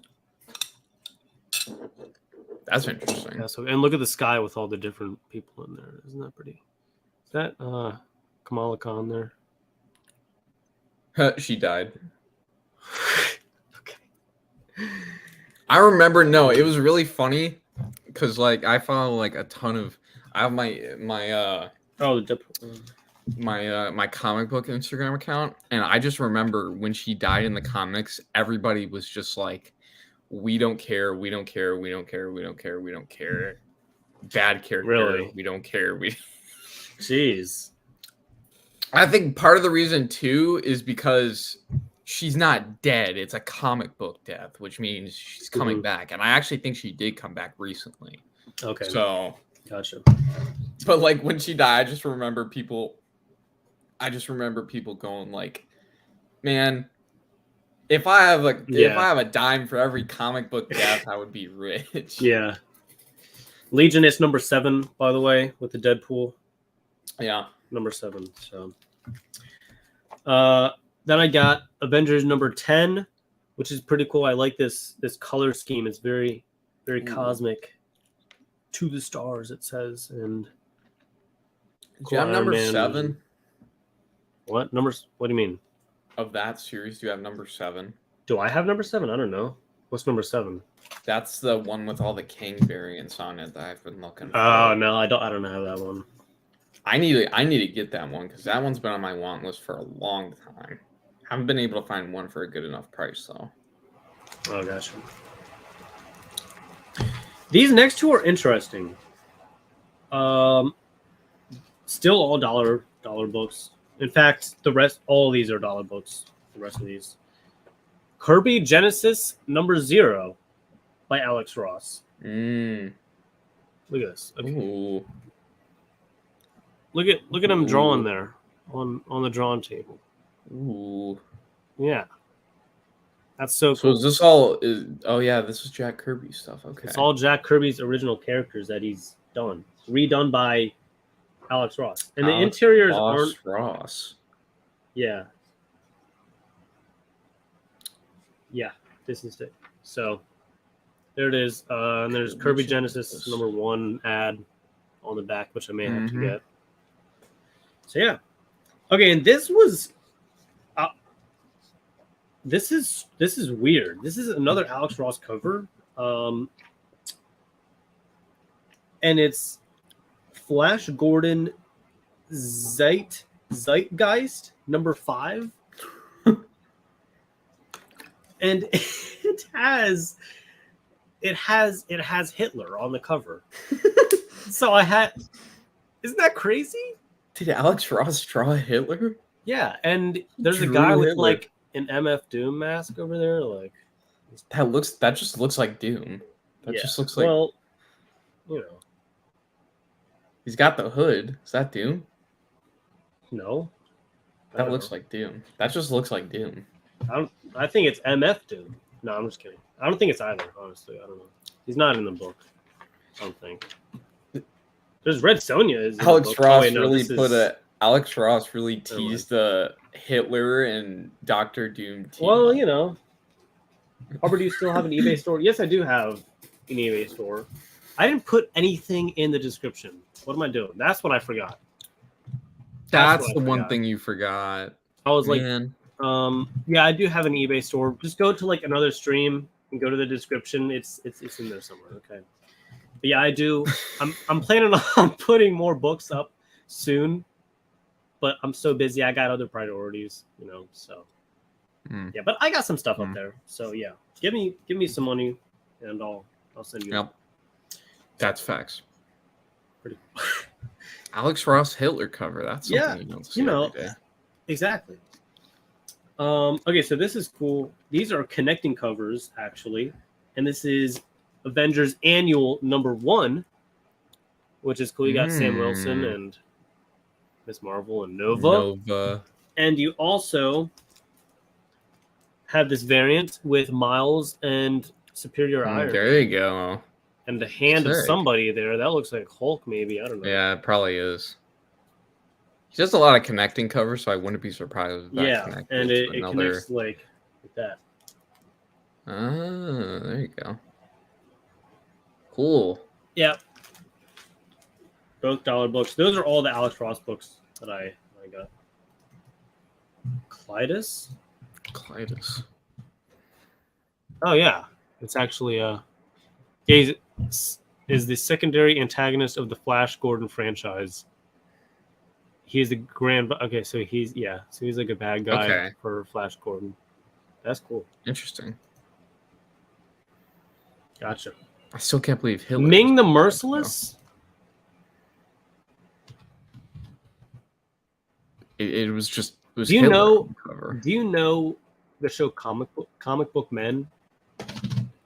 I've heard of it. I know what you're talking It's, about, but I haven't. I don't think I've. It's Jay and Silent Bob's Secret Stash. I don't know it, but I've heard of Okay, it. I just okay. haven't seen it. Okay. So, well, Ming is one of the employees that works there. And so I think like his like comic book name is called Ming the Merciless. And I got so confused for a second. I was like, wait a minute. All right, Incredible Hulk books. Got a few annuals. These are I don't see these too often, but got Incredible Hulk Annual 20 there. Mm-hmm. Incredible Hulk. So 452. Now so when I was very early in collecting, I ripped the cover off of this and I like pinned it to my wall. It to my wall.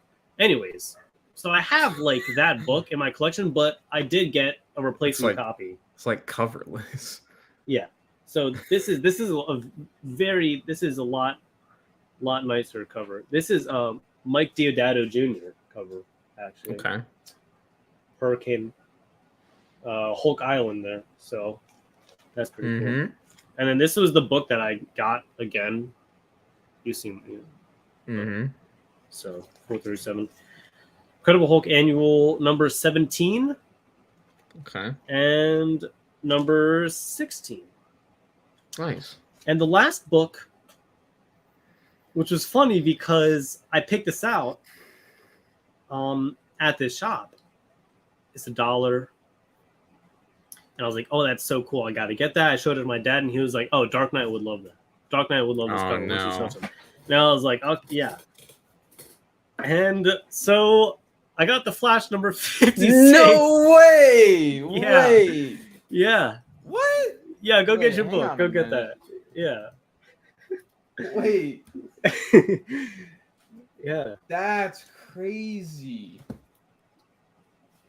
What the heck? We both got one. Nice. Oh my god.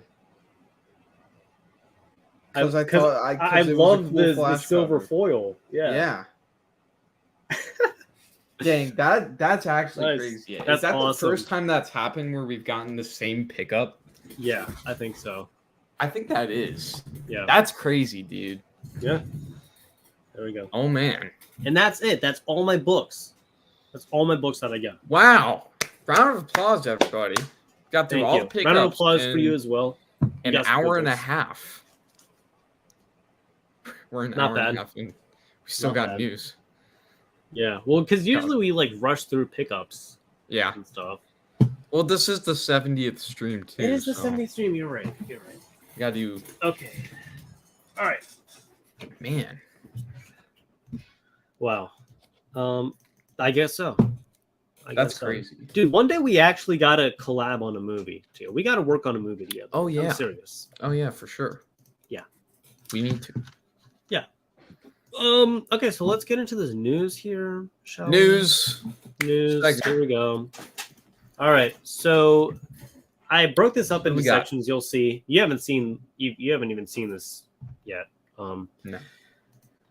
Starting off with some Deadpool 3 stuff here. Oh Oh, man. there's no. Oh, wait. Go back. There's no way I'll be able to play the video. That video of Wolverine there. Yeah, it's the fine. It was video. just kind of just him running around and flailing Yeah. his arms. It's pretty cool. Anyways, Anyway, So- this all came out while we were on our hiatus. mhm. So it was like while we yeah, were some of it is gone. old news, obviously. So it's like Yeah. the Deadpool, like the Wolverine suit was like big, like that was a big thing that happened. Yeah. But it's Jennifer Garner is gonna be reprising her Elektra role again. as Elektra. Interesting choice. I mean, it is kind of a multiverse movie at this point, so I True. wouldn't be surprised. I wouldn't be surprised if we saw Ben Affleck show up as Daredevil again. What about like the Punisher or something like that? You know, or Punisher too, like the That'd be 2003 crazy. Punisher? That would be sick. why not? Why not?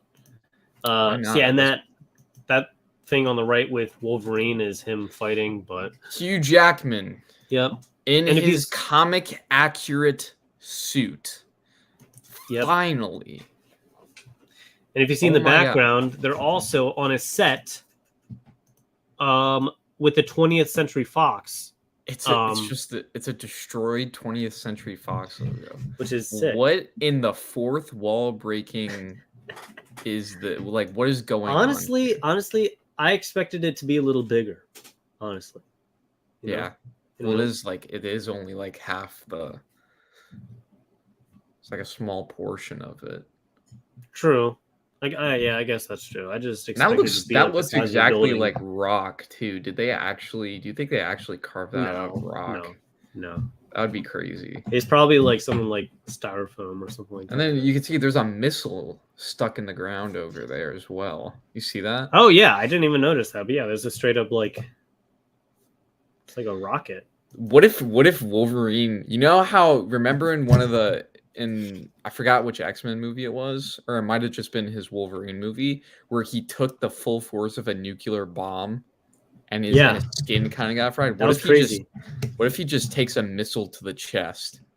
Like in this one, like what if a missile just lands on him? He takes it to the chest and he gets up and it's only his like what do you call it? His skeleton? His adamantium my skeleton. gosh.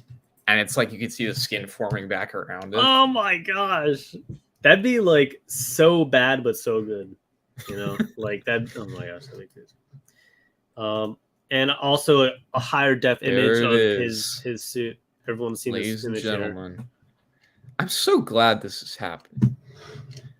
I'm so Me glad too. we finally get a comic book accurate Wolverine suit. And seeing Hugh Jackman in it is probably the best decision they could have made. Oh yeah.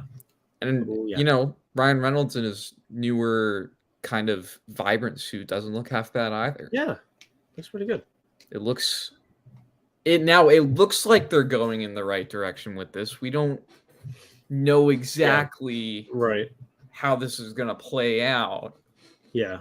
But it's happening. Yeah. Next up, so I took a couple of these. These are both things that I sent you. New Napoleon biopic with Joaquin Phoenix, which looks really good, actually. Very excited. It's directed by Ridley Scott. Yeah. Yeah. I gotta watch this. I gotta check this out. This is I think my third most anticipated movie of the year, on top of Oppenheimer and what was the second one? I'm blanking. Barbie. I don't not Barbie. Barbie was like top 5, but it wasn't second. I forgot what the second one was. But Napoleon, when I heard Ridley Scott was directing and Joaquin Phoenix was going to be Napoleon, this is perfect.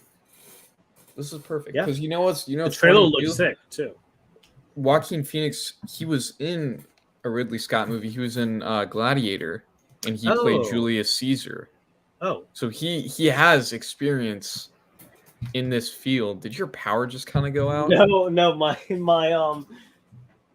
light, it's only my lamp. Hold on, let me plug this back in. I got so scared for a second, and I was like, wait, I saw you, dude. You're like, is your power about to go out? Yeah, that's crazy. No, I checked the weather. It's actually it's not gonna rain that bad actually anymore. But yeah, so for Napoleon, this is looking good. And Joaquin Phoenix, he did great playing Julius Caesar in Gladiator. That was phenomenal. And since they already have experience with each other, him and Ridley, it's a good matchup. I think that could be a very successful movie if done right. So far, from what I've seen, from the trailer and all that, looks phenomenal. Looks great. Agreed.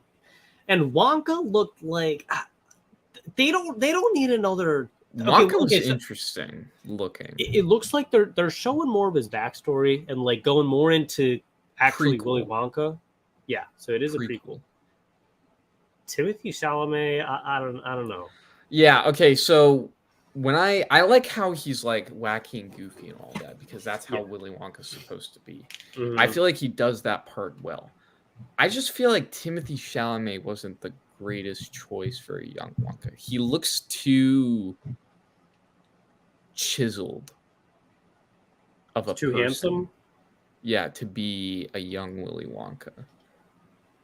I feel like a young Willy Wonka with the area he's like grows up in, and like you could see how everything's kind of rough and tattered, like rough around the edges, like the town, the people, even in the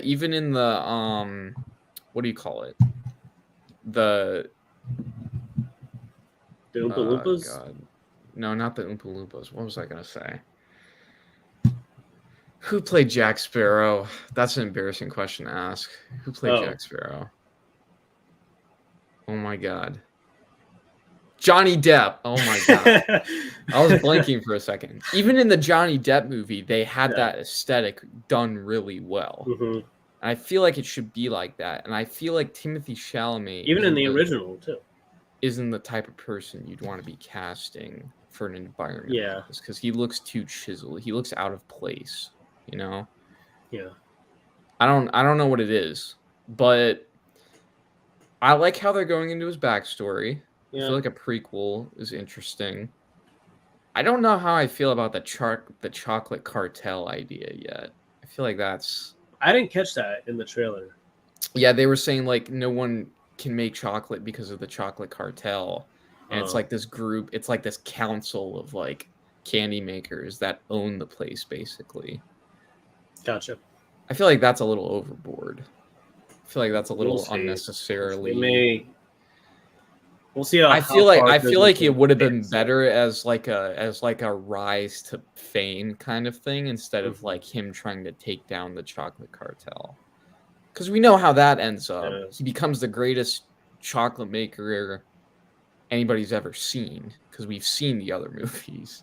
Yeah. So it's like, you know, it could end like with him like giving out the golden tickets or something like that, you know, or like the idea of the golden ticket or wherever the first movie started. I don't know if they'll go like that or not. I mean, I have some faith in it because the people who made it were the makers of Paddington, and if you've ever seen those, like those were pretty good. Like for kids movies, those were pretty decent kids movies. Yeah. For what they were. Mm-hmm. So I'm not completely on board with it, but I'm probably going to end up going to see it for nostalgia purposes, and also because it's a Willy Wonka movie. Yeah. It's like one of 3 other Willy Wonka movies that exist. True. Yeah. I feel like the world needs more Willy Wonka movies, but really, you think so? Yeah. I feel like the first one was perfect though. First one was perfect, and then there was the Johnny Depp one, which was, say what you will about that, but at least it was like it was more odd than you remember expect it to be. This kid in my class, like this guy, he like had this like terrible, like he hated like Johnny Depp's Willy Wonka so much. And somehow it came up like almost like every other class. It was in my English. Here's the thing about Johnny Depp's Wonka. I don't think it was bad. I just think it was weird. It was he was an uncomfortable guy to be around. I don't even think that it was Johnny Depp's Willy Wonka in particular. I think it was just Willy Wonka that he didn't like. And somehow it always, and then this other kid, his name was Jaden, and Jaden he's like, what's wrong with Willy Wonka? Like, you got a problem with Willy Wonka? He loved Willy Wonka. Yeah. So it was like always those two. It's hilarious. Just the 2 kids fighting about which Willy Wonka is better. I swear it was like every week. It was hilarious. No, I used to be obsessed with Willy Wonka. I had a phase where I was like, I needed to have a Wonka bar. I remember I tried to order Wonka bars because they did those exclusively. Gotcha. And I remember one Christmas, it was like Christmas, and I was like 7 or 8 years old, and I got a giant family-sized Wonka bar, like officially branded and everything. And I was like, oh my god, I'm gonna eat this thing. I'm gonna eat this entire thing, dude. I remember that. How fast did you eat it? Or did you eat like that? I don't know. All I know is that within the week it was gone. Oh my goodness. That's all I know. Jeez. That's like me. I went through a Harry Potter phase. I was like a huge Harry Potter fan. Oh yeah, I went through that too. Yeah. Everyone's got every guy at some point in your life has some of the same phases. Like I think we've all had every guy, is that what you said? Yeah, every guy, because like girls are different with their phases and stuff, but every guy at some point in their life, like I think we've all had, at least most of the people I've talked to has had a Pokemon phase. I did. There was that. That was always, that's like a universal thing. So all right, let's move on now. Anyway, more news. Okay, more news. We got a lot more. These are the only 2 DC news that we had. So I just put them on one. Superman Legacy. Isabella Merced as Hawkgirl. Eddie. Edie. Guess. Yeah. Okay. As. Wait. Yeah. Yeah. As Mr. Terrific? And then Nathan Fillion as Green Lantern. Oh, he's good. I see him on YouTube Shorts all the time in that cop show. Yeah, I was gonna say he's the dude from the cop show. I don't even know the name of it. Do you know the name of the show? Yeah, I don't know. I don't know it either. Yeah. I just know. Okay, he's good though. I like him. Okay. Like so about these casting choices real quick. The Hawkgirl one, I don't really have any complaints about. This dude as Mr. Terrific, I can see going very well because it's James Gunn, and this could work.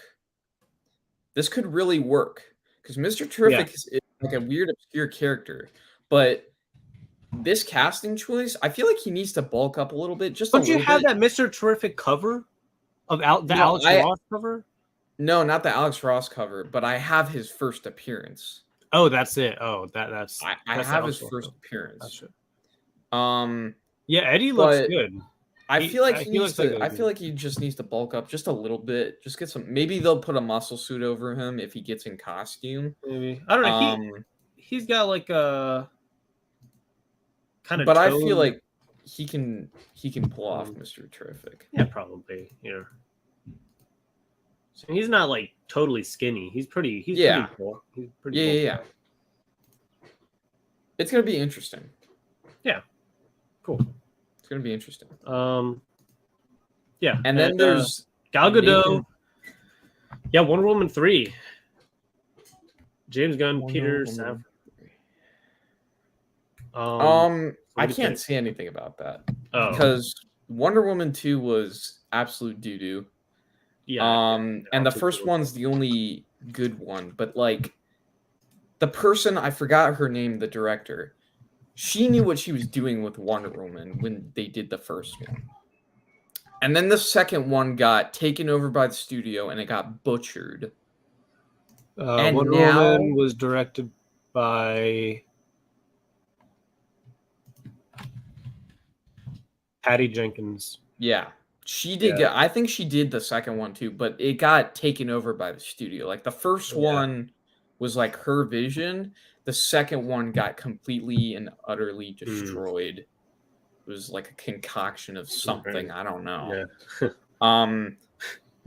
The third one, like I have faith in James Gunn and Peter Safran, but for Wonder Woman, I don't know if they're getting Patty Jenkins back to do that. I have no idea what's going on with that.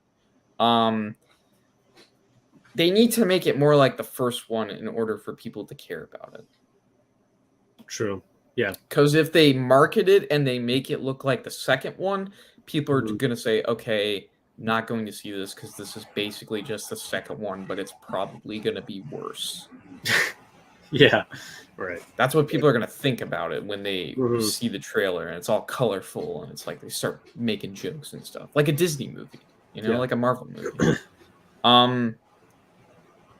But it's like, you let Patty do her thing. She did her thing on the first one, and the first one was exceptionally good. So I don't know. I don't know. We'll see. We gotta wait for some more stuff to come out. Next up, two things about Invincible. First of all, the Invincible live action movie is still in the works at Universal, so that's going on. That movie is going to get pushed back like 3 years now because of the actor strike.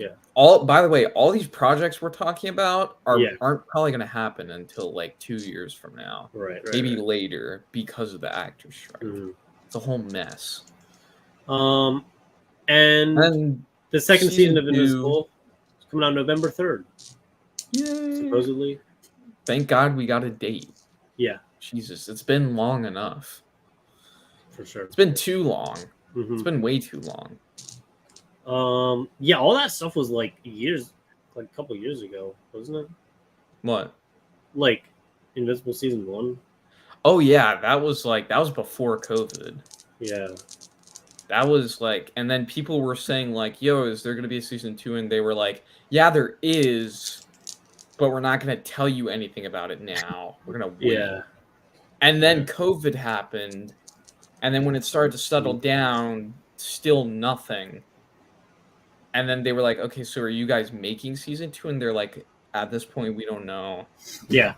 And then just recently, they started getting bombarded with like, hey, you guys need to keep us invested, because if you don't keep us invested, we're not going to be watching season 2 of this show.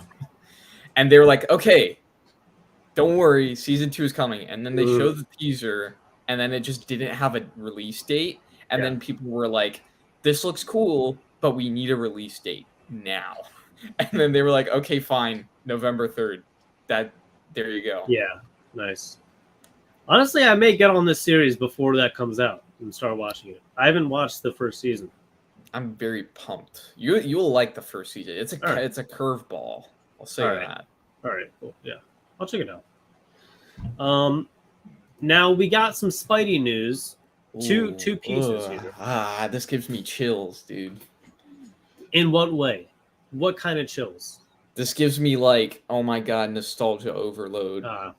Yeah. I don't know. First of all, one of the first things I noticed was John Malkovich as the Vulture in the back there. Oh yeah.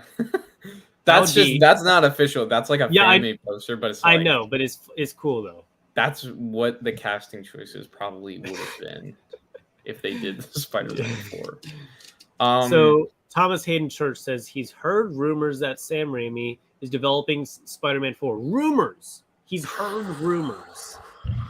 You know what that means in Hollywood. That means you know what that means? It means it's happening, but not for another 5 years. Yeah. That's what that means. And then we're going to hear about it again 5 years from now. And then we're going to be like, oh, remember when Thomas Hayden Church said he heard rumors? It's like, now it's true. That's like the stage that the Spawn reboot was like 2 years ago. Yeah, like that's when we first heard about it. It's like, okay, yeah. And now it's I don't know, dude. Look, as much as I love Tobey Maguire's Spider-Man and Sam Raimi doing his thing, this can either end two ways. The first way, which is the preferable way, it ends up being better than Spider-Man 3 and ends up being probably one of the better Spider-Man movies to come out in recent years. Or it can be a complete studio bombardment and just absolutely fail at every aspect, and Sam Raimi just gets shit on for not doing it how he used to do it. Who knows though? You know? Yeah. Like I'm afraid because like the Sam Raimi Spider-Man universe is my favorite Spider-Man universe. It's almost perfect out there. Yeah, almost. Then there's Spider-Man 3. Oh man. Say okay, listen, I like Spider-Man 3 is not that bad. The cultural impact, I think Spider-Man 3 definitely made that movie what it is. Gotcha. Because of all the memes and stuff like that. But not to say it wasn't a good movie. It was a pretty good movie. Just not the best out of the three. Now they're doing a fourth. And here's the other thing too. Tobey Maguire is old, dude. Yeah, let me see his age here. He is not how he used to be. And like he looked 48 good. years old. Yeah. But he looked pretty decent in No Way Home. Like you could see the age, but it's like, you know, he was fine. He seemed like he was playing, you know, an older version of Peter Parker again, which, you know, I was cool with. Yeah. But to have him come back for an entire solo movie again, like 20 years later. It could take place after No Way Home. It says here that he's the same age as Leo DiCaprio. So that's pretty cool. I don't know. Oh yeah, they're best friends. Yeah. They're best friends because they were like child actors. Like what they grew up together. Leo got called on by Raimi to audition for Spider-Man when they were doing the first Spider-Man. Oh, really? Leonardo DiCaprio, yeah. And then he was like, I got this friend. His name is Tobey Maguire. You should really check him out. And then Tobey came on and he did an audition, and Raimi ended up choosing him for it. Wow. So Leo got Tobey that role. Nice. That's pretty sick. I didn't know that. Wow. Very interesting. So, but yeah, I don't know what to think of this news. Otherwise, I don't. Yeah. That's a complicated thing. That's either going to anger a lot of people or make a lot of people happy. Have you heard anything from anybody else about this, or like? No. I've just seen this headline come up a few times. Just Gotcha. he said he's heard rumors. Yeah. All right. Well, Spider-Man: No Way Home concept art. This was reveals cool. The symbiote suit, and here it is. Okay, so this was released. You know how they do those art books like for the movies? Like I actually saw this book for sale. I think a few weeks ago. Okay, nice. But like I've seen other concept, or I've seen like other pictures from the book, and it's like they had a whole design for Green Goblin where he stole part of an Iron Man suit, like a recovered Iron Man suit from Iron Man 3, and he stole part of it, and it was like purple, and it was like he had like an Iron Man gauntlet on, and it was like he had the arc reactor in his chest. It was like a triangle. Cool. It was like that was one of the designs they had. That's what they were gonna end up going for, but they didn't end up going for that. Oh, dang. And now it looks like they were gonna go into a symbiote suit segment. Yeah. And like I like how they have it like there's like the gold symbol, then there's the red, and then there's the white. Yeah. Is that gold though, or is it like I thought it kind of just looked like I don't know. It looks cool. I think it's just like a little like dirty, an off-white. like, Yeah. Or like more of like a natural like symbiote alien slimy kind of thing. Yeah. You know? More than like just like the classic comic book white and black, you know. The red one, the red one was the original design for the symbiote suit. Like, oh, really? The origin of the symbiote suit was a fan who designed it and sent it to Marvel. And Marvel put it in one of those Marvel Age comics to have people vote on whether or not they should use it. Didn't they buy it from the? They bought it from the dude for $200. Yeah, back in the day, and it originally had a red. It was all black, but it had the red logo. But it had red eyes too. Oh, so it was like, and then they ended up changing it slightly to it be white with white eyes. So that's what. Dude, imagine being that person. Like, I feel like if I was that person, I sent in that thing. I feel like I don't know if I'd feel like ripped off or if I'd be like honored to see my creation like on the big screen like this and like in all these comics this popular and stuff like that. I would like probably $200. I feel like I would be like, okay, I definitely deserve more compensation from this because of how much money they've made off of it. Mm-hmm. But I'd also at the same time I'd be like, dude, this is definitely one of the greatest ideas anybody has ever made for Marvel. Yeah. I would be conflicted on that. Yeah. Moving on. Now with that said, okay. The design for the symbiote suit looks great. Yeah, it does. Looks great. Yeah. Honestly, it just looks like the normal symbiote suit. Mm-hmm. I'm sad that they didn't use it, but hey, we're getting it in Spider-Man 2 that's coming out. Looks sick in Spider-Man 2 as well. Yeah. But for Tom Holland's Spider-Man, we might end up seeing it again in Secret Wars, though. You gotta understand, he's probably gonna get it in Secret Wars. So this design is probably not the last we're gonna see of it. Probably gonna end up seeing it in Secret Wars. Yeah, in 4 years. in like 6 years, probably. Something crazy. Oh wait. No, well, or 4 years. Yeah. 2028, right? 2027. 2027. Yeah, 4 years. But to be fair, that was announced a month ago, 2 months ago. So that, that may change. Yeah. Did you watch Secret Invasion? Yes or no? Just say no. Yes or no? No. You've only seen up to episode 2. Yeah. Me too. And I was at Alternate Worlds, and this customer came in, and he's a regular, and he was talking to my coworker Rob, and he was like, "Have you watched Secret Invasion?" And Rob said no, and he was like, "Good." And I chimed in, and I was like, "I've only seen the first 2 episodes," and I was thinking maybe I should keep watching. He was like, "It gets worse. It gets." Way worse. Well, here's the thing. I actually heard some recent. This isn't really a main spoiler, I guess, Yeah. But they were talking about how Rhodey, because you know Rhodey's in the show, they were talking about he ended up being, you know, The Skrull. Skrull. Yeah, I figured that out like already. Like But I could already tell. the whole controversy is how long he's been a Skrull. Because now the creator of the show is saying he's been a Skrull since Civil War. Since Civil War. He's been ever since. You remember that scene What, where like he was 10 in the years suit? ago? Yeah, where he was in the suit and he like crashed into the field and Yeah. like Tony went down to save him.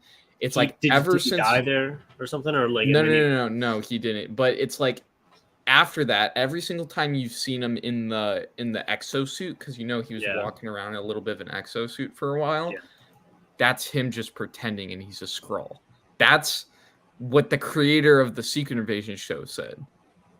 He was like, God. and you know what's weird? No, and you know what's weird? I think Kevin Feige, or I think the person who made the director of Civil War, Yeah. they started bombarding the creator of Secret Invasion because they're like, he was never meant to be a Skrull at that Oh point. my gosh. You can't Like- just say that. Like, what the Yeah. heck? What the heck? Yeah, but now it's a gosh. whole it's a whole canon thing. Like people are conflicted on like, That's was not he a thing. supposed Well, to be a Skrull in Civil War, or was he not supposed to be a Skrull? Because now the creators of they're confused on it. They're arguing back Dude, and what the forth heck? whether or not he should have been a Skrull since Civil War or not. That's the whole controversy. And I was like, I saw that, and like that's not a main spoiler for the show or anything, but it's like it's one of the bigger kind of plot holes, I guess you could say, because it's Oh my never gosh. explained. Yeah, I could tell that Um, he was a Skrull in that convo with Nick Fury. Like, Yeah, what's your deal, bro? I don't know, man. Yeah, okay. Why I'm do probably these not going to creators- fit. I don't think we should finish the show, honestly. I don't Should think I we- should either, because here's the other thing too. I haven't heard anything important happen in the show. I heard a spoiler. Do you want me to spoil Sure. you? Because to be honest, I don't think I'm gonna end up finishing it. There's at a this super Skrull at the end. Oh, A super Skrull, and supposedly, hold on. Supposedly, like the powers. Sorry. Hi, Isaiah. Supposedly, the combined powers of the Super Skrull is like greater than Captain Marvel, basically. whoa! Hold And- up a minute. Yeah. Wait, actually, are they saying that? That would make him one of the more powerful Yeah. beings in the MCU.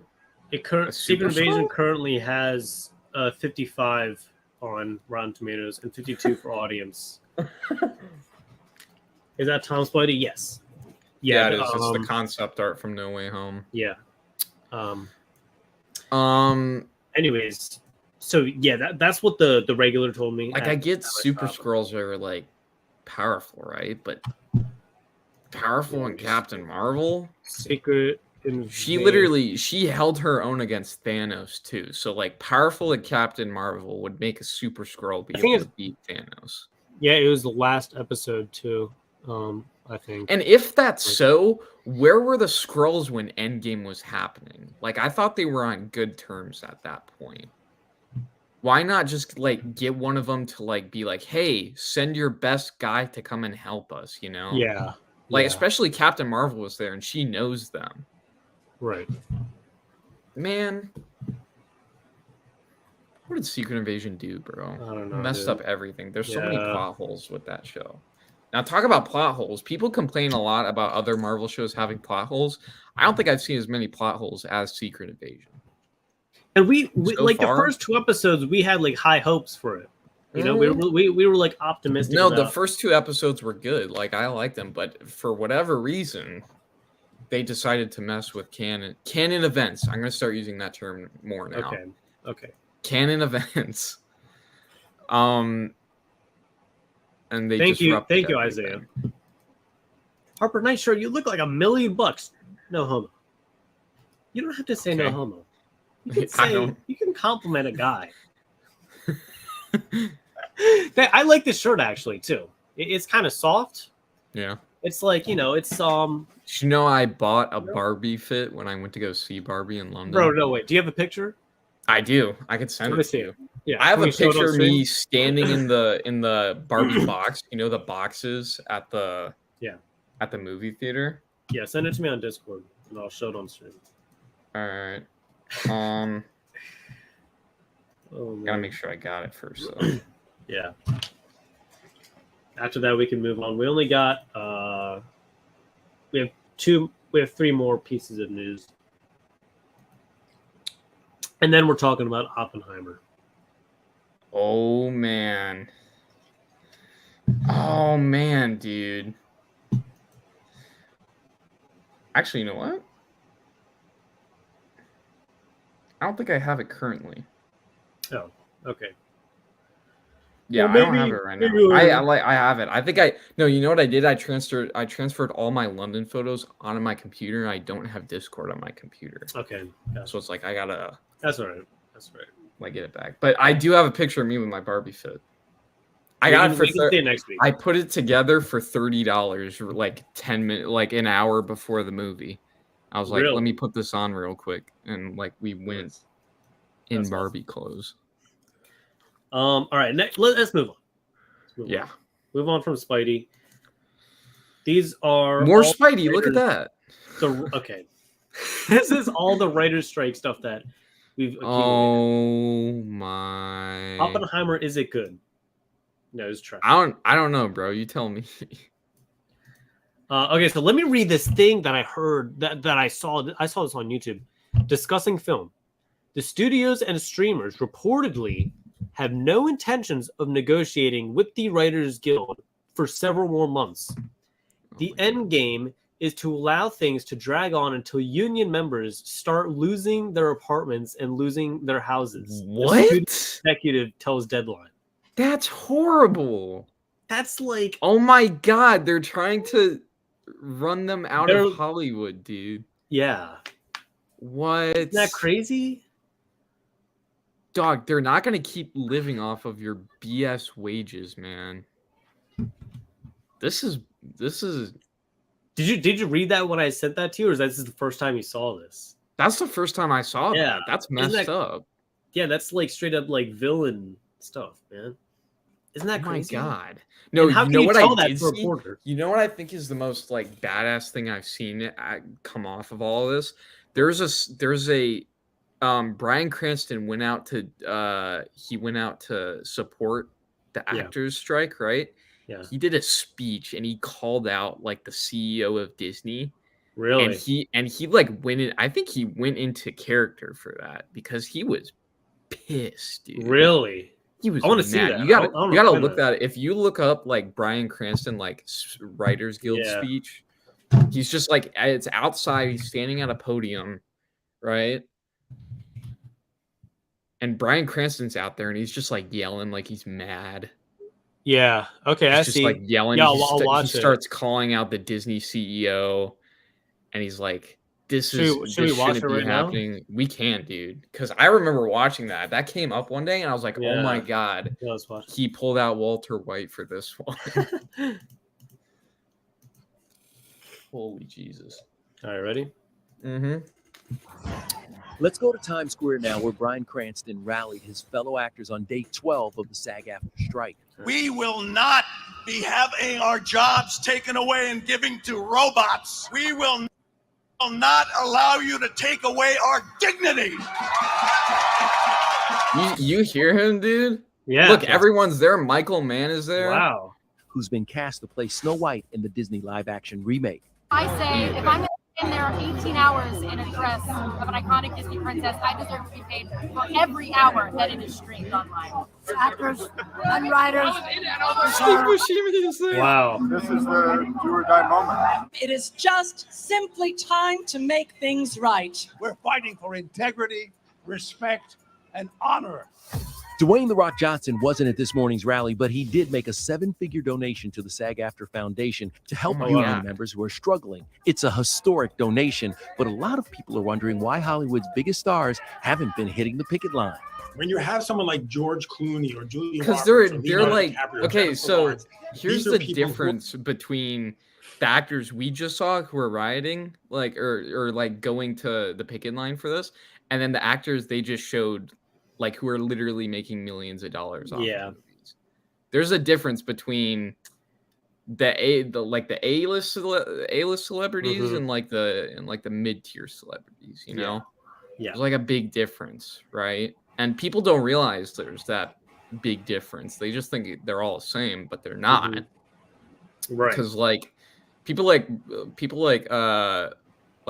Buscemi and all of that, like, yeah, they were big earlier in their career, but it's like now some of them, they're getting older and stuff like that, and now there's the amount of roles they have keeps decreasing because of like how old they are, and it's like what directors want specifically from an actor. Right. Like they don't have as much work as they used to, and they're not constantly making money anymore like they probably used to be in like the early 80s and like throughout the early 2000s and stuff like that. So it's like, but if you look up the full like Bryan Cranston speech, it's like a 2-minute speech, and he's just like, he's mad, dude. You saw a little bit of it. Yeah, that's crazy. That's probably it. Yeah. They showed like a little bit of it. Now we've got a message for Mr. Iger. There you go. I know, sir, that you look through things through a different lens. We don't expect you to understand who we are, but we ask you to hear us, and beyond that, to listen to us when we tell you we will not be having our jobs taken away and giving to robots. We will not have you take away our right to work and earn a decent living. And lastly, and most importantly, we will not allow you to take away our dignity. We are union through and through, all the way to the end. Wow. Yeah, he was mad, dude. Wow. All right, Bryan Cranston. Nice. People are mad, man. I don't blame them. Yeah. When he said it's Heisenberg in time, I felt that. Yeah. I know, that's what I'm saying. He put on a roll for that speech right there. Like he went full on. That's crazy. Walter White. I don't know if that was Walter White. I mean, he was mad, but I don't think he like put on like a persona or anything. Anyway.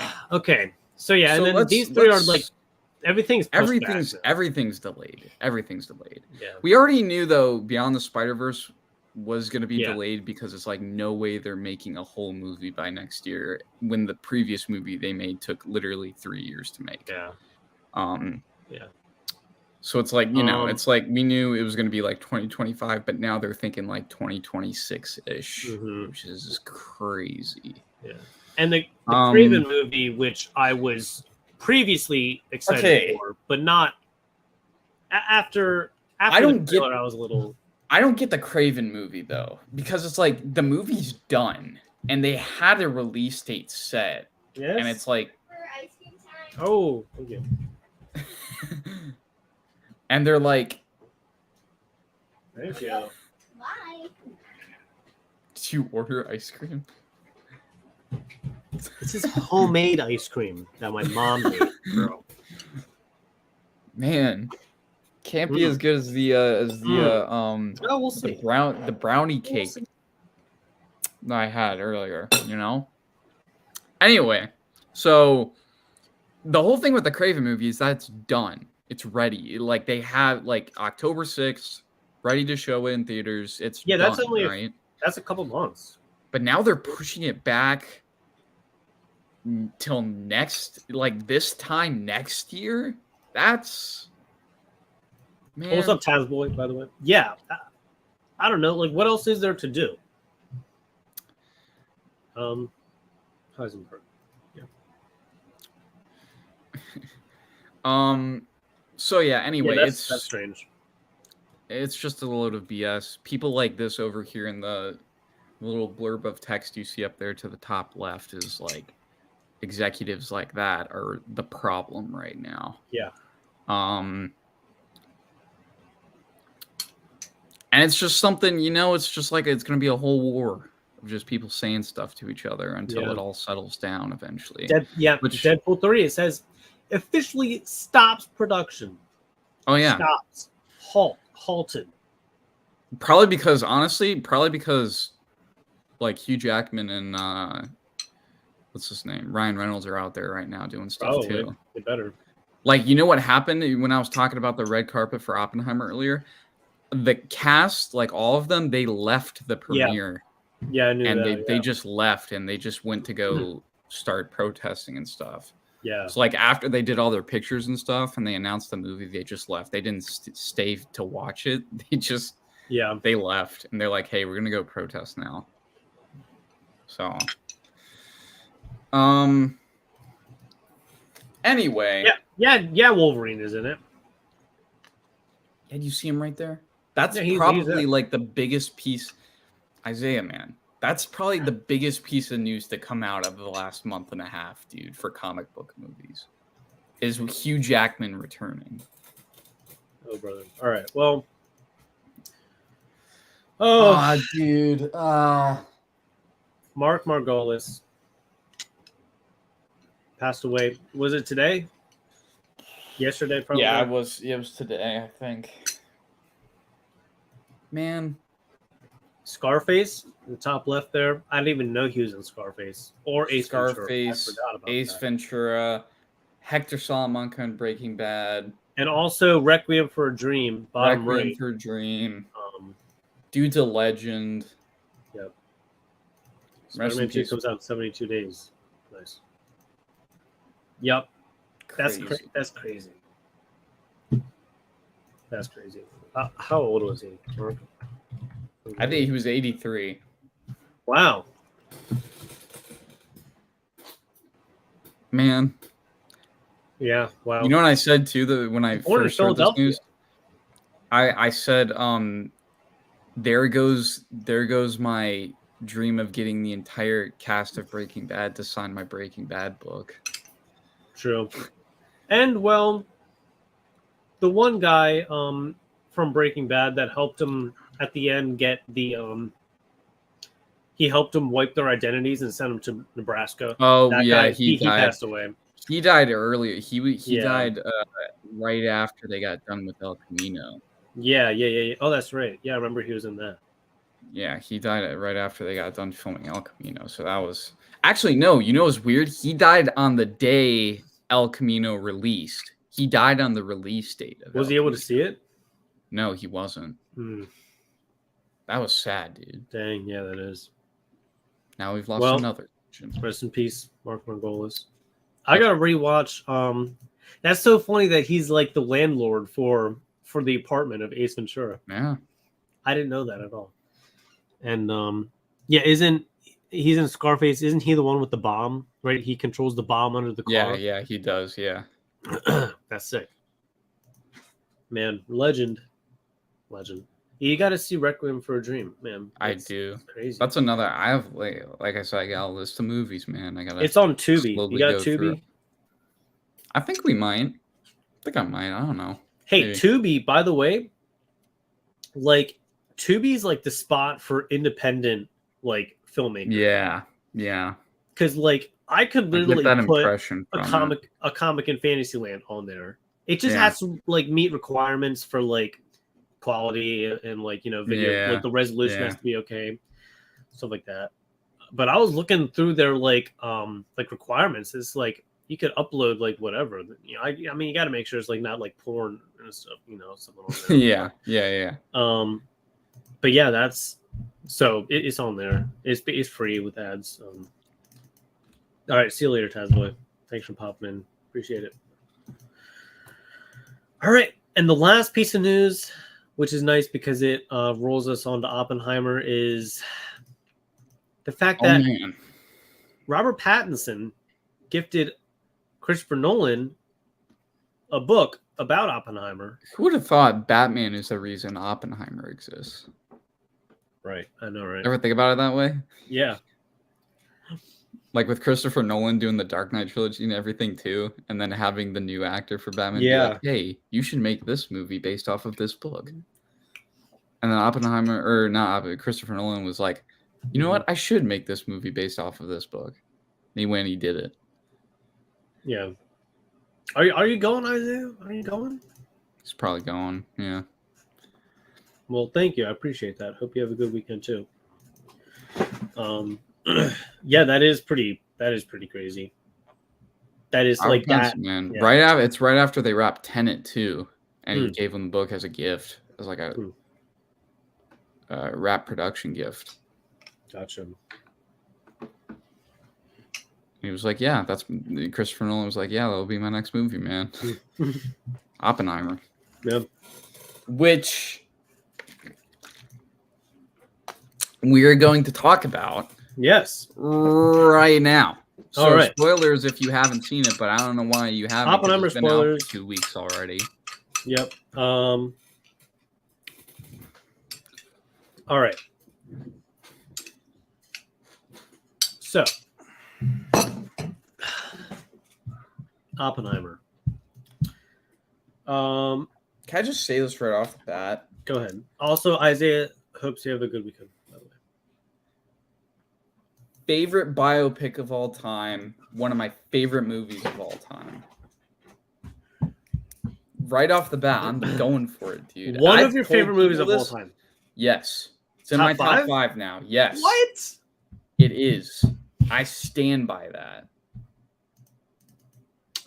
This movie was literally how I envisioned it. Like when I was thinking about what they could do in Oppenheimer, everything that I pictured, they did, and they did it to the extreme, dude. I got full body chills when the bomb went off. Me too. Me too. And there was like that sound delay, which is completely accurate, by the way. Yeah, yeah. That was good. That was nice. The bomb, yeah, that whole scene was sick. I have no issues with this movie, man. Perfect movie. 10 out of 10. It's a 10 out of 10 for me. Wow. Yeah. It was so good. Okay, so I saw it in New York with my dad. Packed theater. And we were like, there were probably like 3 or 4 rows in front of us, so we were like right up in it. And it was so good. I was sitting like center middle, dude. I got some good seats. Nice. It was so good that I saw it again. This is the only movie that I have returned to the theater to see again. Oh yeah. Note that. That's the only time I've ever done that. And I saw it last Thursday or something like that. Last week. I saw it last week. For the second time. And man, it's interesting how we like us processing, like as humans, us processing like new information, how it like changes the time of like a movie, you know? Because like the first time you're in it and you're like getting all this new information and stuff goes by, like in some ways it goes by faster, but in some ways it goes by slower. Because it was not as slow. I remember a lot of people saying, and here's my whole thing with this kind of mindset people have about it being a slow movie. You were watching, people got to understand, you were watching a historically accurate biopic of somebody's life. It's not supposed to be a quick, fast, action-packed blockbuster. Right. It's supposed to detail someo's events throughout. And it was fast-paced. It was so fast-paced. Oh, it yeah. went through like that. It was a lot. I still know people who say like, "Oh man, it was too slow. Man, there dude, should have what been the more heck?" action." I'm like, what are you talking about? More action? What else? It's real life. We're not watching a Disney movie. Oh my gosh. Yeah. There were some funny parts. There were some comedic elements to it. Yeah. Which was nice.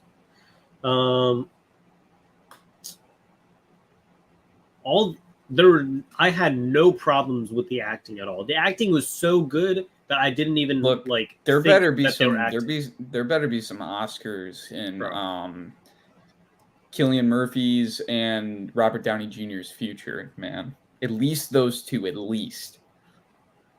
Matt Damon was pretty good, but not. I don't know about Oscar worthy. Yeah, I don't think it was Oscar worthy. He did do very good though. Robert Downey Jr. was amazing. Everybody in the movie did great. Robert Downey Jr. I feel like he almost outperformed Cillian Murphy. In my opinion, he almost. No. I get that. No, because there were scenes where it's like he got angry, and he did a good job at getting angry and getting. Because you know what's funny?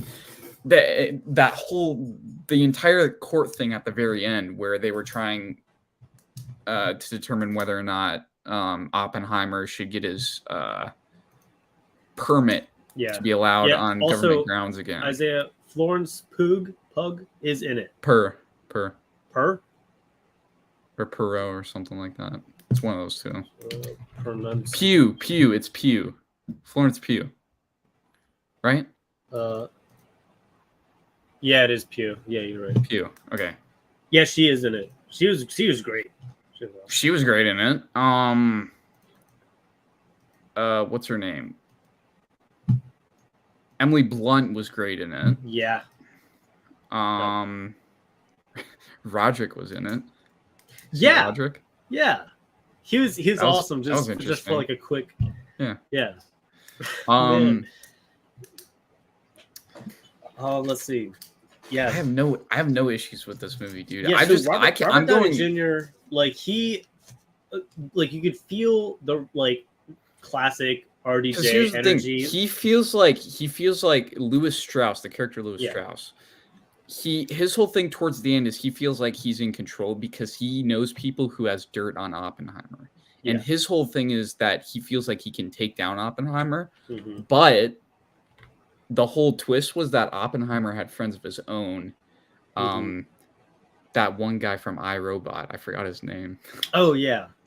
You know what I'm talking about. The guy who testified, and they thought he was going to testify in Louis Strauss's favor, but he ended up going completely against him because Oppenheimer tasked him with digging up dirt on Strauss, right?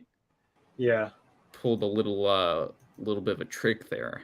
And turns out it was all viable information. And since Oppenheimer knew what Strauss was trying to do by getting people to go against him and rid him of his government status, right? Yeah. It's this whole just back and forth, who's gonna get sentenced first, you know? Right. Or who's gonna get their validation revoked first. Yeah. It's not really a question of who's a criminal. It's more of a question of who can be trusted. Rami Malek. Yeah, Rami Malek. That's him. Yeah, he was good. And then the whole thing with it was so good, dude. It was and to Oppenheimer's disadvantage, he coincidentally over the years just had a lot of family and a lot of friends, and he even spoke his own beliefs at some points that were very, very communist related. Yeah. So that ended up being to his disadvantage when it came. Was he to whether actually or not. So was he actually a communist or no? He wasn't. So here's what happened. He had certain communist ideals. He believed in certain things. There were very he didn't believe in the whole communist system, but there were certain ideals he would read from books that kind of Marxists, would write. I think the wife said that like he intellectually enjoyed like the communist ideas, like he liked reading about it. Yeah, so I remember that. So, and then he accidentally ended up organizing that one party of kids who ended up all being communists at the university, which was, again, to his disadvantage in the future, which was not really good. Obviously, he ended up stopping it because of what he found out. And then, obviously, his brother ended up joining the Communist Party. And then his mistress, in the form of Florence Pugh, she ended up joining the Communist Party. Everyone around him except his wife really ended up joining the Communist Party at some point. Well, she was part of it, but she left. She left. Yeah. She was part of it way before, and then like before she even like met him. Right? Yeah. It was like way before, and then she was like, because in the discussion at the end, she was like, but that was like 16 years ago. Oh, sorry, 17. Oh, sorry, no, 18 years ago. 18. Yeah, 18 years ago. But yeah, it was just all really, it was setting him up for like failure in the long term. Not really failure in the long term, just it's like I understood it like the fact that someone had to step up to do it, and he did it, and he didn't want to do it, but his whole reasoning was that they had to do it before the Nazis did it because there's no way that they'd all be. And that's the whole moral dilemma throughout the entire film, is because here's the thing: people argue like, oh, we didn't have to drop the bomb on Japan. It's like, well, here's the thing: they were planning on dropping that bomb on Germany, dude. If the whole Nazi regime didn't have that downfall, and Germany would have stood strong instead of like Hitler killing himself and the whole party crumbling apart. Right. If that never happened, they would have dropped that bomb on Germany and ended the war and then dealt with Japan, right? But instead, obviously, the Nazi party didn't end up going on to gain any more power. They actually lost power and they started losing. Then they had to deal with Japan because Japan caused Pearl Harbor. They did all this stuff, and there were American soldiers like ready to storm the beaches, basically. Yeah. And then they were like, okay, actually, we have this bomb that will just wipe out everyone for us. So that's when they pulled out. And that's when they dropped the bomb. Now, here's the thing. Oppenheimer's whole thing was if the U.S. didn't make the bomb, either Germany or Russia would have. And either of them would have used it to their advantage, probably by killing hundreds of thousands of Americans. Yeah. So really, it comes down to almost survival of the fittest in a sense. Yeah, it's like, either us or them. Basically. Yeah, if we didn't do it, hundreds of thousands of us would have died. Or if we didn't make the bomb, hundreds of thousands of us would have died. And then if we didn't end up making it first and dropping out in Japan, hundreds of thousands of Japanese wouldn't have died. But it's like, we would have dropped it on Germany anyway. Yeah. One of the craziest scenes, one of the best scenes, was when he met with Truman. When he met with President Truman. That whole thing actually happened like word for word. Really? Did you know that? I didn't know that. So right after the test, or right after the dropping of the bombs on Hiroshima and Nagasaki, Truman invited Oppenheimer because he wanted to say he wanted to basically thank him, like, congrats on making the bomb. Thanks for doing all this for your country and stuff like that.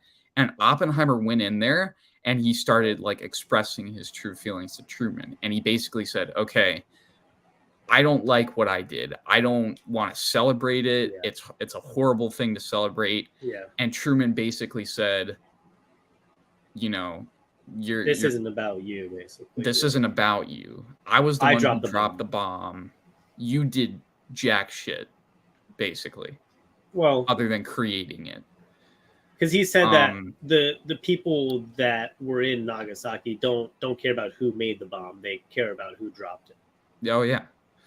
And then at the very end, word for word, he said, get this crybaby out of my office. He said that word for word. Yeah. Get this crybaby out of my office. And then he said, don't let him back in here or something like that. Yeah.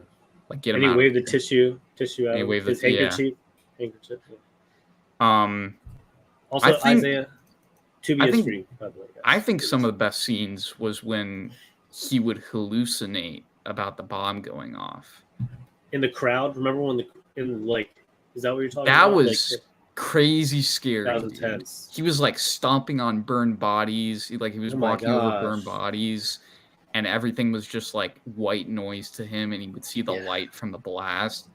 Yeah, the first time I watched that, I was just so into it. Like, that is how you visualize a man losing his mind.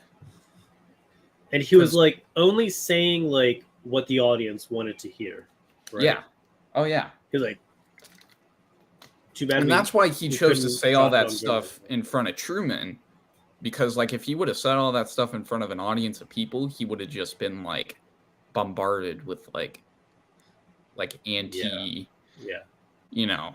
So he chose to say it in front of Truman because he thought Truman would be kind of like a safe space, like he understood. Yeah. Turns out he didn't understand. No, he was just like patriotic all the way through. Nonchalant, patriotic, just classic American. You know. And remember when they were choosing the destination where they were going to drop the bomb? Yeah. And the guy was like, "Oh, but not there. We're choosing it. We're moving it off the map because of its cultural significance." And yeah, my wife and I like to honeymoon there. Which isn't that insane to say? That's like, because they're going to drop the bomb on that country. And you could see Oppenheimer there, like he's just kind of staring at him, like, "What are you talking about? Too nice of a honeymoon spot. We're deciding on what group of people we're going to kill and where." Basically, he's like, "You guys are insane, like government employee."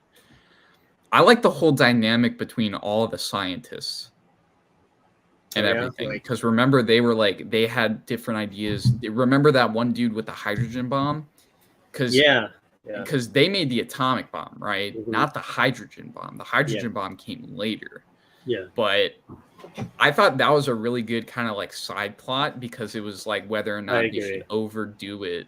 Because if they would have gone with the hydrogen bomb route, hundreds of thousands, maybe even 1 million more people would have died if they had dropped hydrogen bombs on. Yeah. And Oppenheimer was the blockade between that decision going through. He basically said, I'm going to get off of this if we're going to end up doing the hydrogen bomb, because I do not want to be responsible for that. True. Well, but it was also a little more about his ego too, and like wanting it to be his project, you know? Well, yeah, there was that aspect, but he basically in real life he did. Oppenheimer he had a press conference with the people on the staff of the Trinity Project, or the Manhattan Project.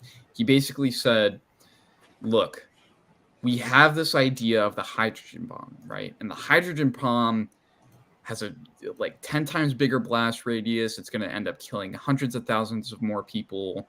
And he basically said, "If we do the hydrogen bomb, you can count me out, because I am not going to be responsible for that." Yeah. So they said, "Okay, we'll stick with the atomic bomb. We're not going to push it." And they also didn't have the materials anyway at the time to even do the hydrogen bomb, because they could have gotten materials from like Russia and everything.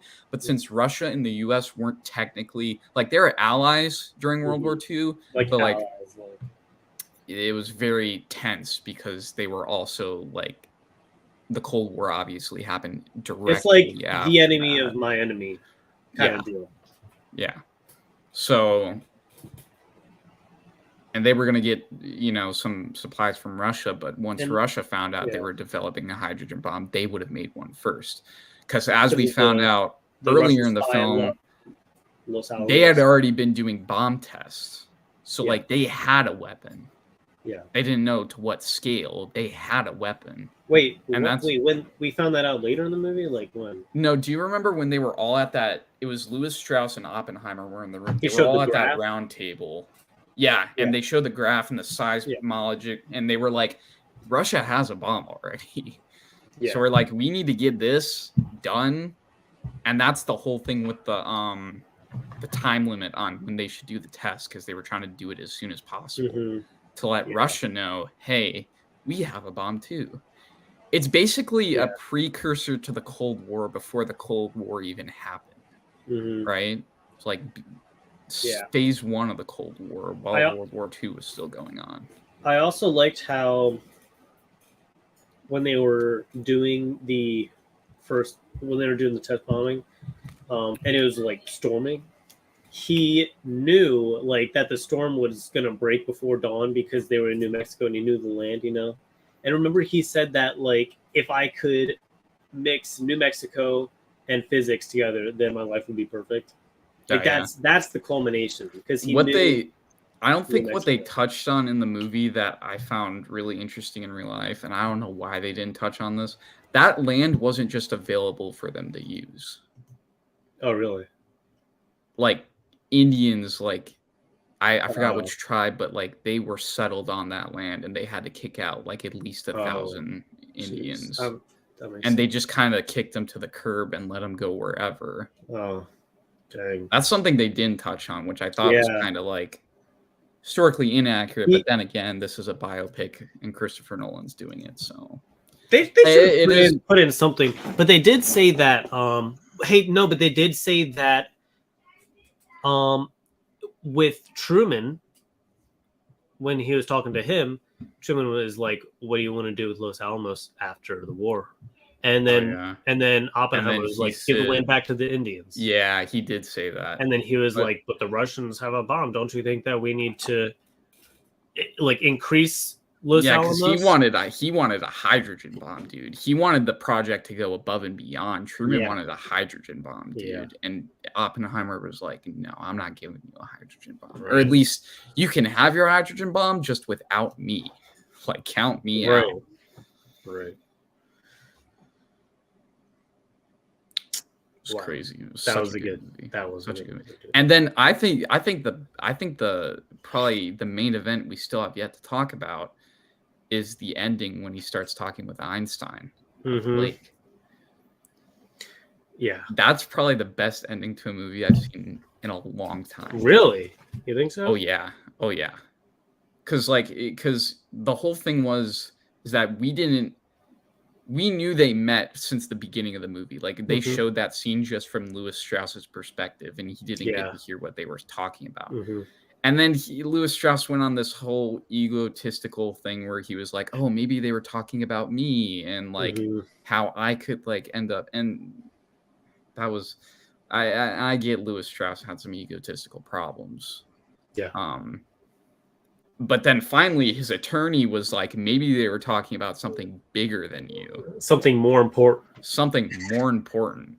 Yeah. And then we cut to the scene where they start talking, and then I will always remember the words, "I believe we did." The chain reaction. The chain reaction. I thought it was a good it was a good ending, and it was a good line. Because not only did he say like I believe we did, they showed him visualizing the future nuclear arsenal of not only the United States but of the world.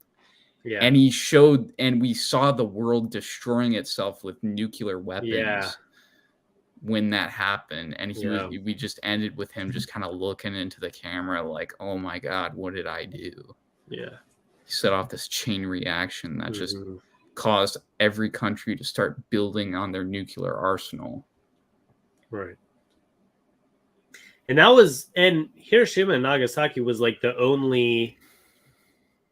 was the only time that the nuclear bomb was like used in battle. Yeah. Like used on someone, like used on people. Like that was the only,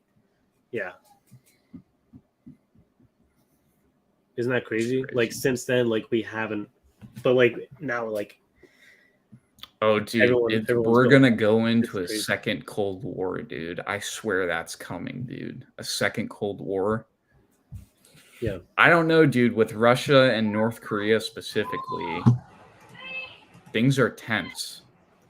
Along with Russia, like on the verge of invading. I don't want to say Poland because, dude, I don't want that to happen. But they are starting to focus their like path Poland? of victory away from Ukraine, dude. They want to go further. Really? That's their problem. Oh, jeez. And then you get into UN territory, and then it becomes an international issue. Which is like, if they are we gonna bomb start threatening DC, each other again? Like, what's gonna? if they nuke DC, then I'm dead because DC is like an hour away from me. So And then, and then you got, like, forget Russia for a second. Then you got North Korea, like, doing bomb tests out in the middle of the ocean near Japan. I'm telling you, dude, second Cold War. Yeah. It's gonna happen. All right, Oppenheimer. It's a 10 out of 10 for me. 10 out of 10. All right, final agree on that. Final decision is that it's 10 out of 10 for both of us. Wow. 10 out of 10, dude. One of the best parts, well, I mean, there are a lot of great parts, but when Oppenheimer was in the final, like, discussion with the people, and, like, he, like, admitted to having an affair with Florence Pugh. Oh yeah, and then there was that, and she was like having sex with him on the chair, and that but was the, like an the wife awkward. was. That's supposed to make you uncomfortable. That was intentional, dude. I swear, that was like creepy. It was like weird. Because because she was visualizing it right there. Oh yeah, oh yeah. She's like, yeah. Because the whole point of this movie and the way they wrote the script, I actually took a picture of this. Oh really? Because they put out a picture of the script. And I saved the picture. I saved it, man. Hang on. Oh, that's so. Wait, is it here? Yeah, here it is. That's like part of the script. I'll read to you what it says. Okay. So it says, this is like the final part of the movie. It says, Oppenheimer, Albert, when I came to you with those calculations, Einstein pauses. I watched raindrops make circles on the surface of the pond. So it says it's in first person. The entire script is written in first person from either Lewis Strauss's perspective, Oppenheimer's perspective, or his wife's perspective. Wow. The entire script. It says, I watch raindrops make circles on the surface of the pond. And then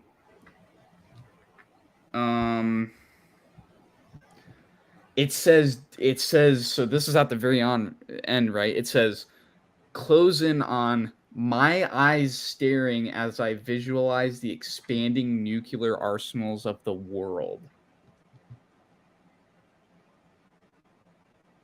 That's wow. When I can't take it any longer, I jam my eyes closed and we cut to black. End. I'll send you this picture too. Yeah, you send me that. That's you can read it. We can look at it. Let's look at it on Discord. He did this entire script in first person. And it's scary because you're reading it from Oppenheimer's perspective, not the writer's perspective, not Nolan's perspective. Right. It says I, and that's the entire movie.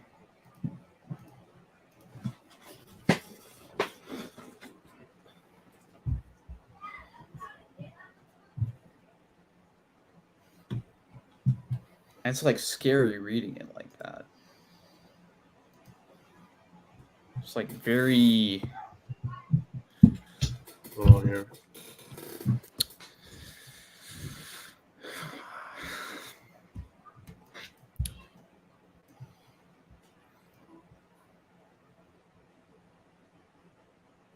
And it's written in Times New Roman.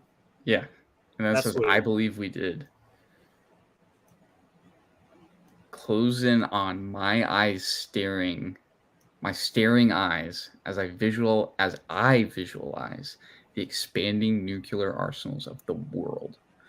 When I can't take it no longer, I jam my eyes closed and then cut to black. Credits end. That's scary, dude. That is. That's both like incredible, but also kind of scary at the same time. That's Oppenheimer for you. That's a 10 out of 10 movie right there. 10 out of 10 movie right there, dude. Christopher Nolan just seems like he never misses, at least for me. I know people had their own opinion on Tenet because Tenet was like a very confusing movie, but it's like, I understood it. I've said this before and I'll say it again. Tenet is like the pulp of Christopher Nolan.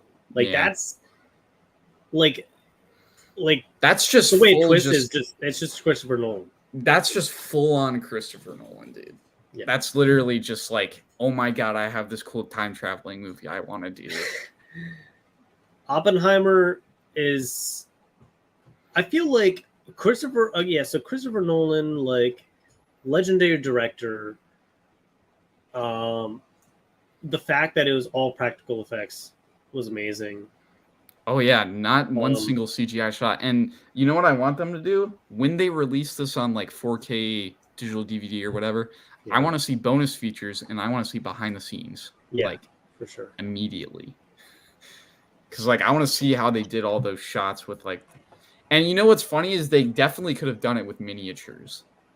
Like it's something they could have done with miniatures and like gasoline, and they could have just lit it and like done slow motion shots of the fire expanding across the world. Like that's definitely something. But the way they did how it, they did that. How do they do that?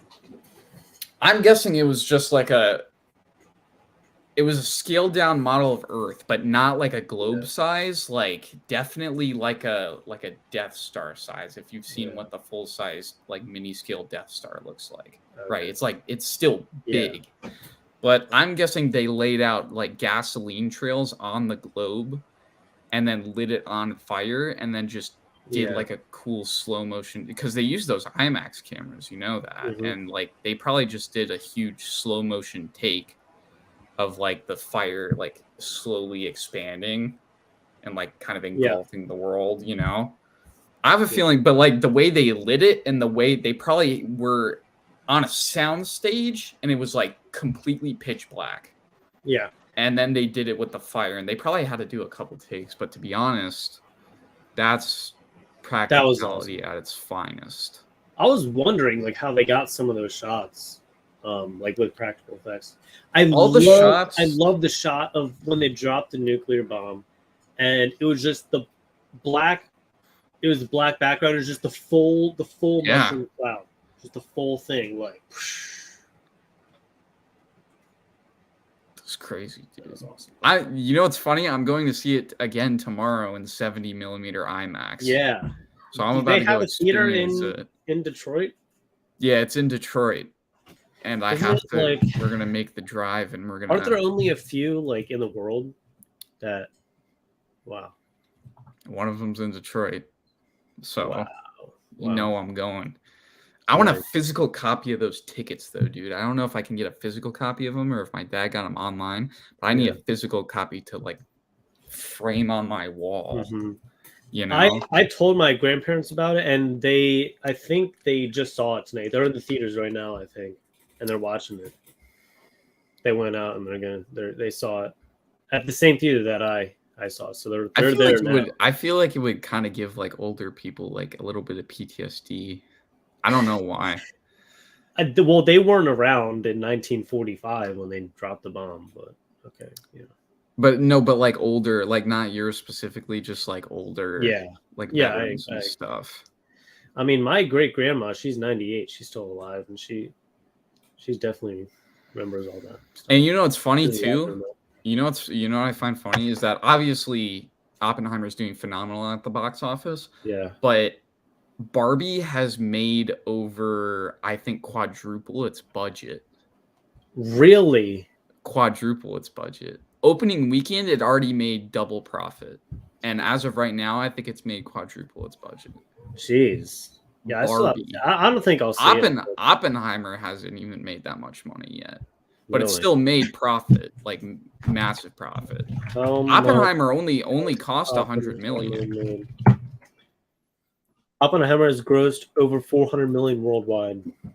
Oh, I guess it has made almost quadruple its budget. That's crazy. What about Barbie? I think it has like 800 something million. How much has Barbie?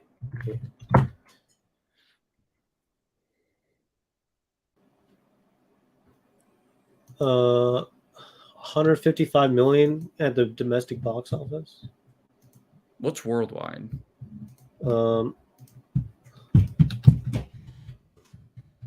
I thought I saw somewhere it said 800. 900 million. Oh yeah, there you go. Goodness. Yeah, it got 155 million in its first weekend. Yeah. It has overtaken the Super Mario Bros. For biggest debut of the year. It is also now the biggest ever female solo directed film, overtaking 2017 Wonder Woman. That's how crazy it is, dude. Wow. That's awesome. Wow. I would recommend Barbie though. Because I went to go see it. I did the Barbenheimer double premiere, a double feature. Barbie is like not the movie you think it is. I don't think it is. It's not even supposed to be for kids. Like, because really? A lot of what they talk about, like, kids would not understand it. Really? Like, it's such a riff on society. Like, it just like makes fun of like today's world so much, and it's really funny. Because like you could see, and there's so many like stereotypical moments. Like, there's a moment. This isn't really a major spoiler, but one of the Kens, because you know there's Kens and there's Barbies. One of the Kens is sitting on the couch, and like the narrator's like talking about like how guys do certain things, right? Yeah. And they're like, and the narrator was like, or what about the type of guy who makes you sit down and watches The Godfather and has to explain it? And it's literally them watching The Godfather, and like one of them sits down, like one of the Barbies sit down. They're like, "What are you watching?" And then the Ken was like, "Oh, you haven't seen The Godfather?" And I'm like, dude, that's like exactly what I would do. That is something I think a lot of film guys would do. Yeah, you know? That's funny. Like, you haven't seen the great cinematic masterpiece that's The Godfather? Oh my god! Like, they make a lot of like, it's funny. It's a good movie. Okay. It's not Oppenheimer level, but I definitely give it like an 8.5 out of 10. It's okay. It's good. Nice.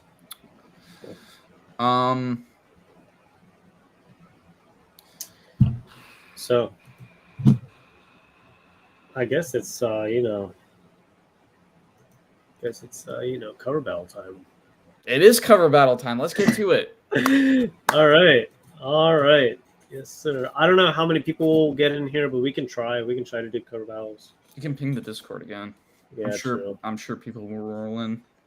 You know where we at. It's prime time rapping. Let's go ahead and get into it. We got our challenger over here. Yep. T-Bone 225, run my nap.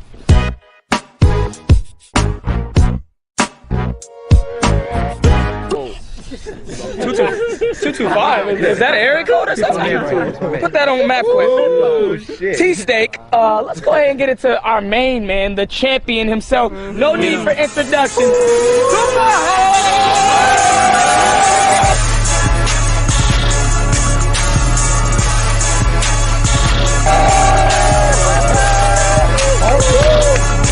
First of all, I'm not a rapper. Let's go ahead and get into this little coin toss here. Good luck. Hey, about luck. You know what I do? Heads. Okay. You know how I go. Yep. Tails. Hey. I go first. Yeah, but hey, tell him. Hold on, I want to talk. When it comes super hot, he goes first. What is this? Okay. So I think the plan for tonight's cover battles. Look, vacation. We both got a lot of pickups tonight. That's true. I say we do an only pickups cover battles tonight, where we are limited on what books we can use. All right. And we have to choose wisely because we can't reuse books that we already have used. Okay. Can we do a practice run? We can do a practice run, yeah. All right.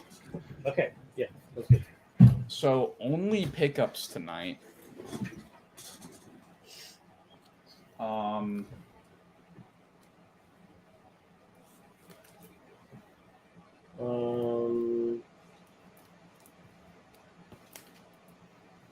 right. Yeah, I have a lot of books. Wow.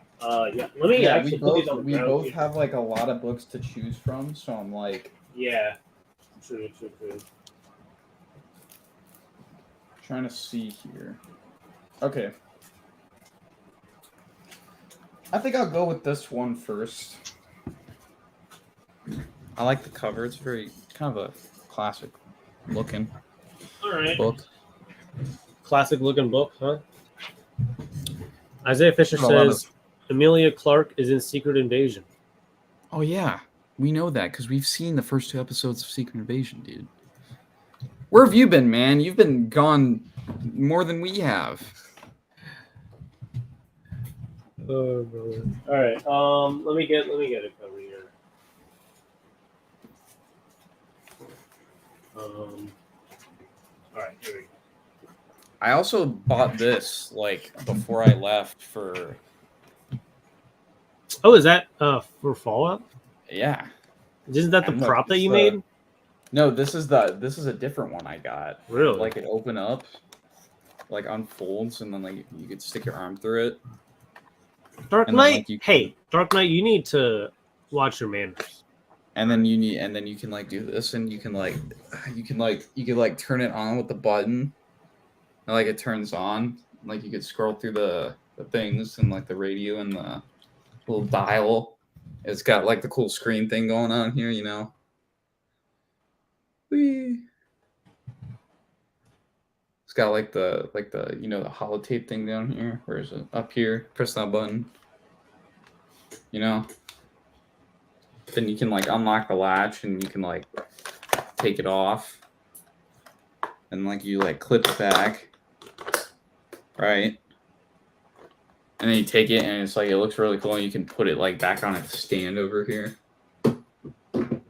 Oh man. It's kind of just displayed there. You know. Why are you being mean, Harper? No, not me. You, bro. What are you talking about? No, that's you. You're being mean. Bro, what? You just went on the whole thing about your Fallout watch and then like Yeah. Why are you being talking mean about about it? you? Why are you being mean? The Woody Allen story, everyone. Oh man, Right? okay. This is my cover. Here we go. X-Men Adventures #1. Nice little X-Men cover here. Why are you being mean, DK? Huh?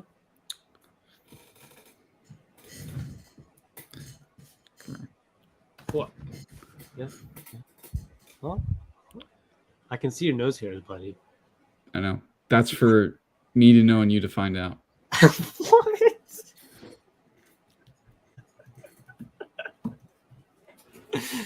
Okay. All right, everyone. You go don't. vote in the poll. You wouldn't like me when I'm angry. Like I get my Hulk fist out. Where's my Hulk fist at? Let me find it. I have it though.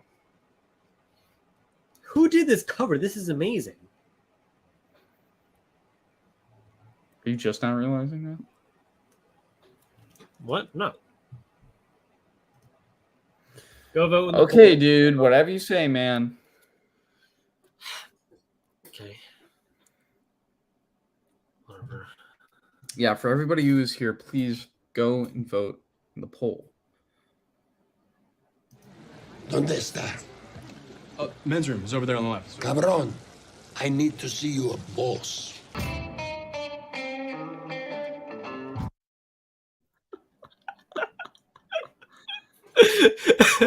Why do you gotta do him like that, man? He just died. That was the one that I picked out that I was laughing about backstage. Well, come on, what? All right, I'll give you that practice round. I'll give you that one. That was a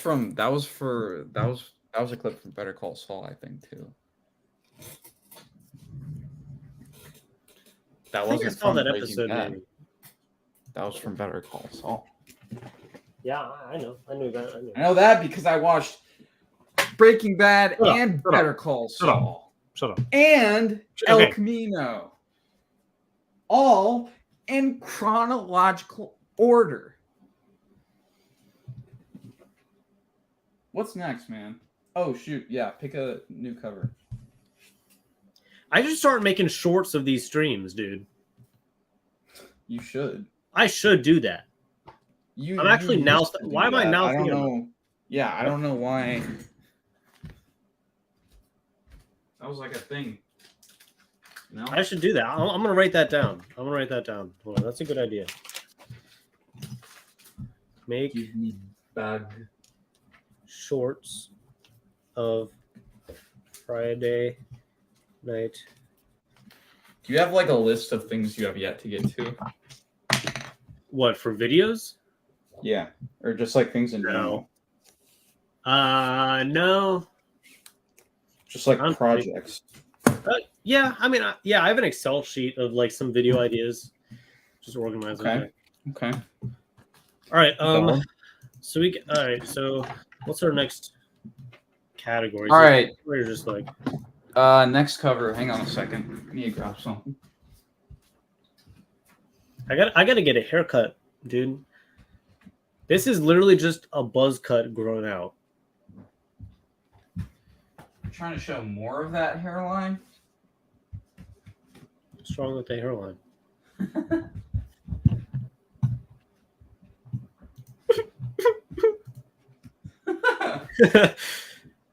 I don't know, man. I was trying to get tape for this because I put it in a bag, but I guess this is fine. All right.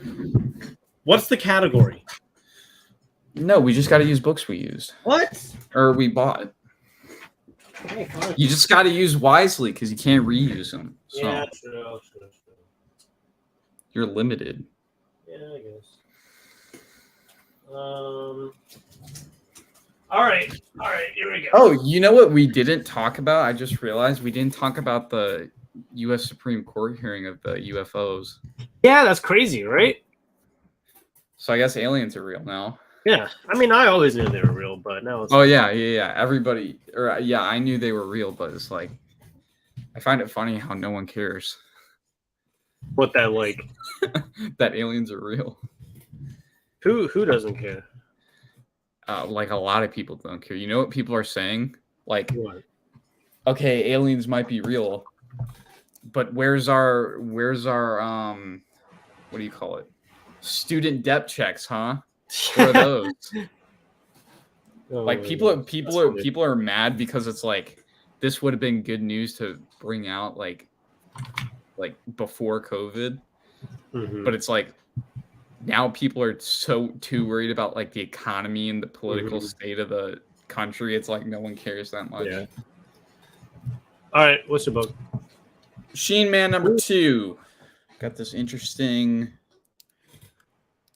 Ooh. Look at that. You always say that. Ooh. Look at that. Versus the Immortal Hulk #21, second printing. Okay. Here we go. Going for it, man. I think Isaiah's the only person in the chat right now. No, he's not. Yeah.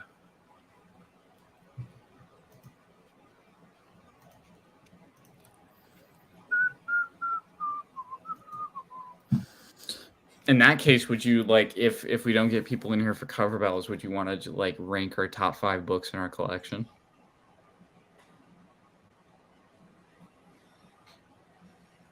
I don't know. That'd be hard for me. I mean, we're already at 3 hours. It's already like 10 o'clock. You know? I don't know. Are you giving up this early? No, I'm just no. What? That's ridiculous. You ready to hit the hay? No, bro. I got a few more hours in the tank. All right. I'm not tapping out this early. Please vote for my Immortal Hulk, please. One more minute. You're basically saying I won't tap out as long as I win cover battles.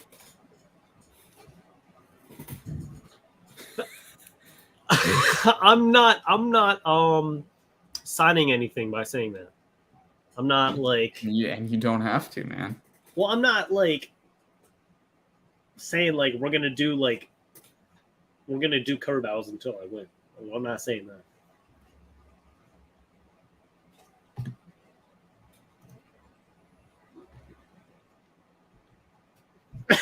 Seems legit. Okay, well, hold on. We got no votes, man.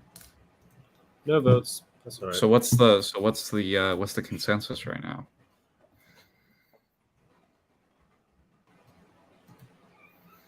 Why does it say I'm playing Krita on my computer? Oh, this is why, because Krita's open. That's why.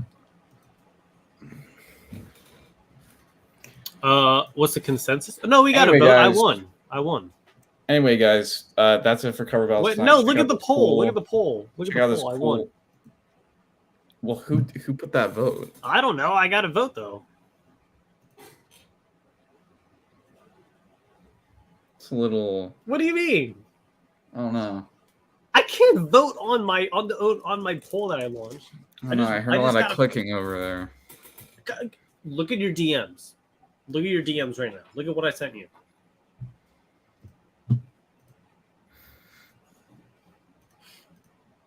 Good picture. Yeah. That's what all the clicking was. Okay. Hold on. Even like mad that you're winning with a Hulk cover. Like if it was anything else, I'd. You know what's funny? I look different now because like my hair's the opposite way, and I no longer have a goatee. True. Hold on. Let me look at this real quick. Even like mad that you're winning with a Hulk cover. Like if it was anything else, I'd. My face looks cleaner. Yeah, something like that. Yeah. And I was out of my old house, so there's that too. Yeah, well, can't polish a turd, so you know. We do another cover battle, man. Yeah. I forgot I can roll around in my chair now. What are you laughing about? But I said that you can't polish a turd after you said your face is looking cleaner now. No, I didn't know that's what you said. Yeah. That's messed up, man. I'm sorry. Someone died today, Harper. It's our friendship. Sad. Died today. Someone died today, man. Why you gotta be like that? ¿Dónde está? Men's room is over there on the left. Cabrón, I need to see you a boss.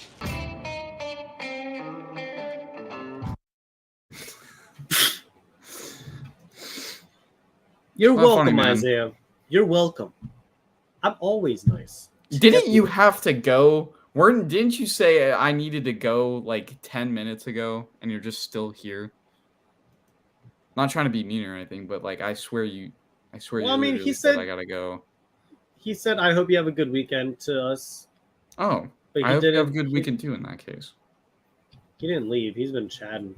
I thought that meant though. I thought that signified like, "Hey, I gotta go. I hope y'all, you know." Yeah. I don't know. All right, what's your vote? Go on the Flash. Ooh, 56 foil cover here. We both have similar color palettes in our covers here. Don't tell me you got 56. That. No. Okay. All right. This is the official movie prequel of Terminator Salvation #1. Ooh. Ooh. This is unfair, man. Well, this cover's your cover's too goated. Well, we'll see. Let's keep it open, okay? I don't know. I think I may lose, but we'll see.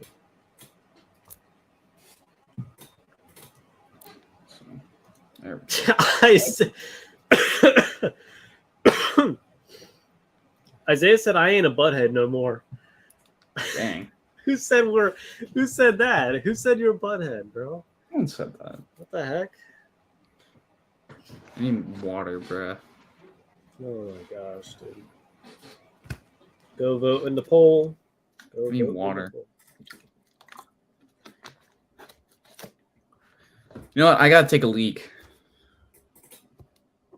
Don't tell me you're just gonna set that up there, bro. Bro. Give me a second.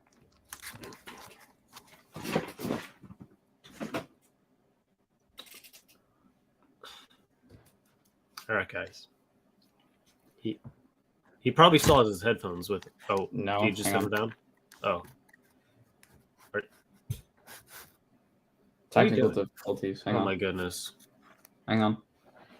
Just put I the had it cover right. down. Just put the cover down. No, I had it right. Hang on. Had it right.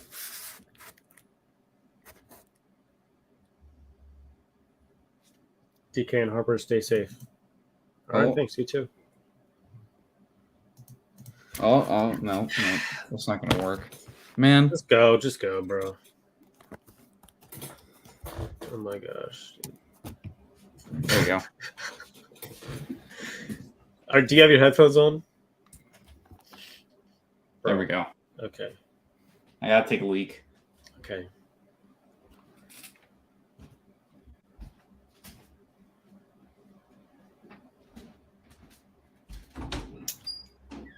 Well, guys, okay, so that's 2 minutes. He has a vote, so. Bro, Isaiah, what do you mean? Where's DK? He literally just said he's going to the bathroom. Said he's got to take a leak. Hey, I got a clip that goes with that, actually. Hold on.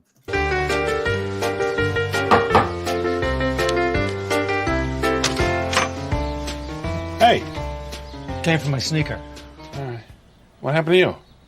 I fell in the toilet. How'd you fall in the toilet? I went to go pee and the seat was up. What does that have to do with you? I pee sitting down. You pee sitting down? Yeah. Have you ever tried it? No. It's more comfortable. When you get up during the night, you don't have to turn the light on and wake up. And you get to read. What are you reading? I'm reading a lot of stuff. What stuff? If I pee 20 times during a day, I can get through the whole New York Times, for God's sake. 20 times? Yeah. Hey, buddy, when you're peeing all over your shoe, I'm learning something. What makes you think I'm peeing over my shoe while you're learning something? Just get my sneaker, will ya? I don't need to discuss this. What do you think you're peeing? I'm peeing on my shoe. Oh, I've been thinking about doing a Curb Your Enthusiasm time-lapse drawing. I've been thinking about doing it. Dark Knight's still in the bathroom. I think he may be hearing this through his headphones. But here it is. I've been thinking about it. Because did you know that Snoop Dogg made a Curb Your Enthusiasm song? Dark Knight. Did you know that? What? Snoop Dogg made a Curb Your Enthusiasm song. What? It's called Crip Your Enthusiasm. And he like remixed the theme song, and he did a song with it's awesome. So I was thinking of using that song. Yeah, it's awesome. That's fine. Snoop Doggy Dogg. That's right. All right, so you won that. So it's tied 1-1. Oh. Okay. Somehow, I don't know how you won that, but whatever. All right. New round. All right.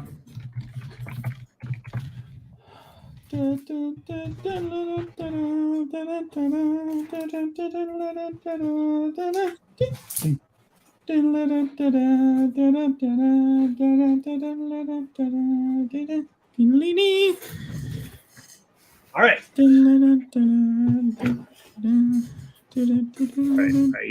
You can shut up now. You can shut up.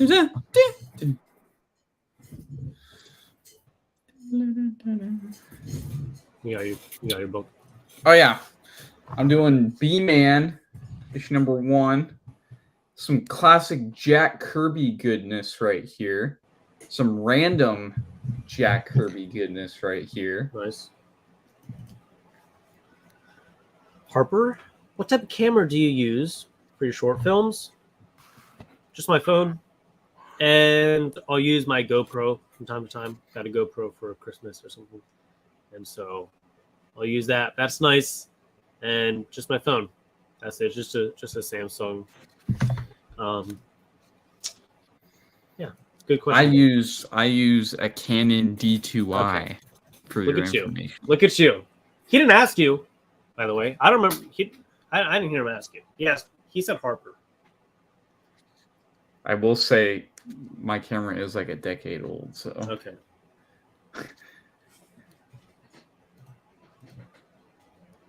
Oh, so also I'm using Avengers number 12, by the way, with this Alex Ross cover. I don't care. I got B-Man. I got B-Man, dude. Look at him. Come on, people. We got 4 people up in here. It says 4 viewers. Appreciate you guys for watching. Look at that Miles Morales. Miles Morales, Alex Ross. This B-Man, Jack Kirby. I need that Steranko Hulk. It's like the king size Hulk. I need that. Yeah. I need that. I'm looking up that book right now, actually. B-Man number 1. Giant size Hulk 1. I kind of want this in a better bag, to be honest. This is like a very faded bag. Okay, it's not that bad of a book. It's like 60. Well, this is pretty torn up. What the heck? What happened to the page? $90 for a decent, like mid-grade, low-grade. You ever get that feeling where you think you're getting a good deal, and then you start looking at the pictures more, and you're like, PGC 5.0 for $240. Whoa! Well, it's not a sold listing. I'm just looking at what I could buy. What is wrong with none of these are showing up. I need to take this B-Man book and move bags. Everyone go vote in the poll. Oh, dude, this thing is hefty. That's what she said. Look at this. Look at this. The glowing gladiator. Hey, I visited Scranton, by the way. Scranton, Pennsylvania. Oh, shoot, The Office? Yeah. That's crazy. Yeah, it was cool. Look, the has-been. What is the has-been? I don't know. This is all just like Jack Kirby, Steranko, and whatchamacallit? Stanley? Simon. Joe Simon. Oh. Guys, 5 viewers, 2 votes. Come on. What's going on here? It's tied. Don't leave it tied. Oh my god. Is this going to be able to fit? Miles Morales.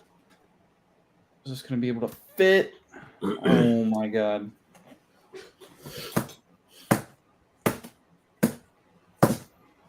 Oh, I've been doing video work for this. He's like a realtor, and he flips houses, and he's like a friend of my dad. And so I've been like filming with him, and I edited the first video, and I gotta do the second video. But that's pretty exciting because it's like my first real commission kind of thing. So that's kind of cool. Congratulations! I'm trying to get this B-Man book into a better bag.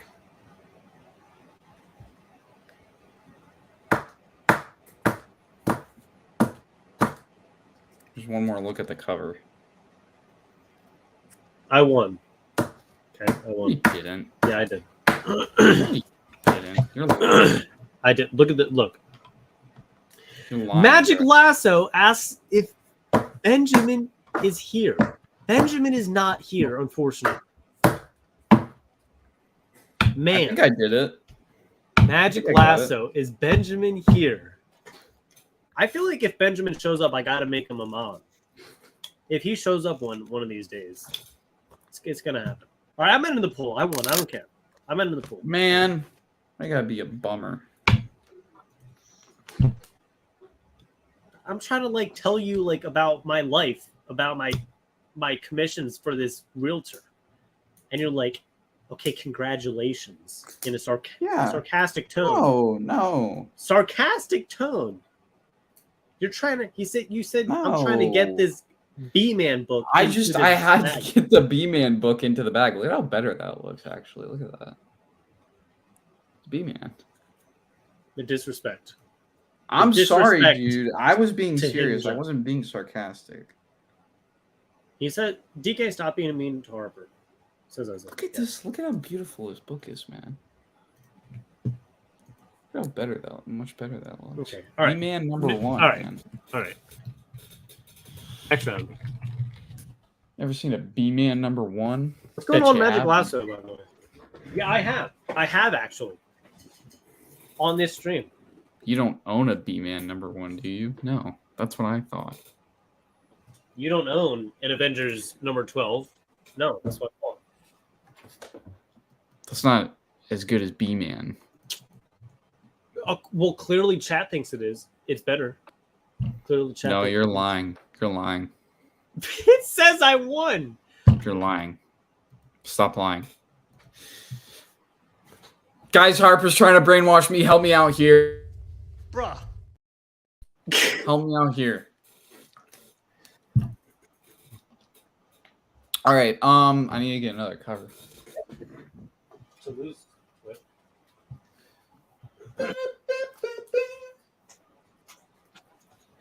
Oh, this is perfect.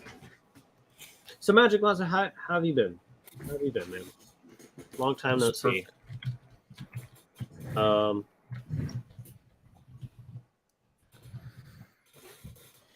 Leave the Harper alone.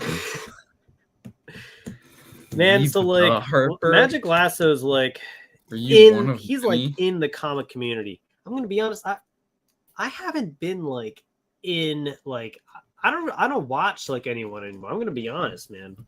I don't watch like comic book videos or streams anymore. I used to, but I don't. It's just not my. Like... I do. You know, it's weird. I've been doing it more, and I've been watching claim sales, like comic book sales on Instagram. And it's like, oh, my shirt. I want to see the bottom too. I didn't get to see the bottom. I found this at a thrift store, dude. Girls are crazy for Catwoman. Nice. That's facts. Yep. Haters gonna hate. That's awesome. I like that. I like that actually. I want that. I kind of want that. Nice. Can you guys stop arguing? You sound like a toxic couple. You should. Yeah. Oh. I think he's like inciting violence now. Or is the word? It's not cool, man. Or is Isaiah? He's like inciting violence. Anyway, I have my next book. This is Moon Knight issue 25, the Art Germ variant that just released. Ooh.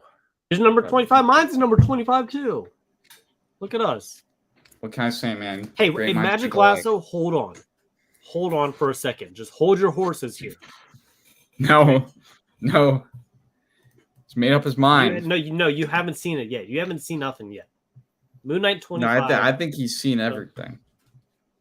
You haven't seen everything until you've seen this Immortal Hulk number 25. Whoa.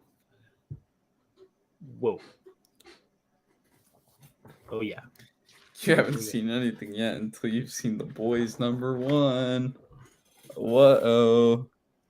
Oh, goodness. Oh, yeah. Okay. That's not even the worst panel in this book, dude. Hang on. I'm sure it isn't. This isn't going to get you demonetized. I promise. Okay. Yeah, maybe it will. Yeah, scratch that. Send it to me. Can you take a picture and send it to me on Discord? I don't know if I want to, man. Really? I just want to see. I want this. Harper, do you like tacos? Tacos are my favorite food of all time. Tacos. I love tacos. Yes, I love. I'll show you it. I'll show you it after the stream. Like, just show it to me now. Come on. I can't show it to you now. This isn't. Why not? I know. Trust me, Please, dude. please. No, I don't no. want our 70th stream to get taken down, bro. No, I'm not going to show it on the stream. I just want to see it. I just want to see it right now. I just want instant gratification. I just want to see it. I won't show it on stream. We're on stream right now. We're live. How am I going to show it? I'll look at it. I'll look at it, but I won't present it to the stream. I don't want to send it to you on Discord. I'm just going to show you after the stream. Why do you want to see it so bad? Because I'm so curious now. I'm so curious. Also, guys, Okay, please I'll show it my to Alex Ross Immortal Hulk, please. I'll show it to you just like not while we're live. Oh my gosh, bro. Because it's kind of horrible. All right, fine. Vote for my Immortal Hulk. 2 votes, 5 people watching. Go vote in the poll, guys. Oh shoot, we're in the middle of a cover battle, dude. Yeah, what you doing, bro? I was contemplating what the artists were thinking of when they drew that stuff in the boys. Oh my goodness. Hey, Magic Lasso, do you have Discord? Because you got to get in the Discord server, bro. Oh, that's facts. Join the Discord. Also, go follow my Instagram, _Dark Knight Comics on Instagram. Go check me out. I got all my posts up on there right now. You get to see my new pickups before the streams. Hold on. I'm going to copy the YouTube description into here so all the links are in there.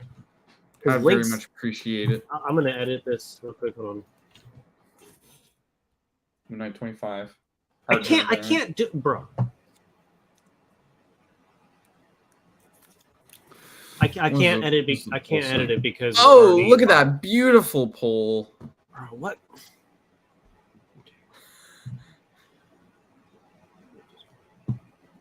No Discord, just disco songs. Nice. All right, understand. It's a beautiful poll. I don't like that poll. What is Isaiah He's doing counting in the to chat? something. I have no idea.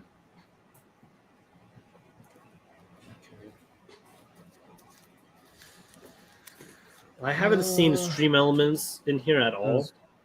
I'm kind of missing stream elements. Let's just end the poll. You win, whatever. Nice. How did you win that? How did 2 people choose the Moon Knight over this Immortal Hulk? Nice Alex win. Ross. Let's go.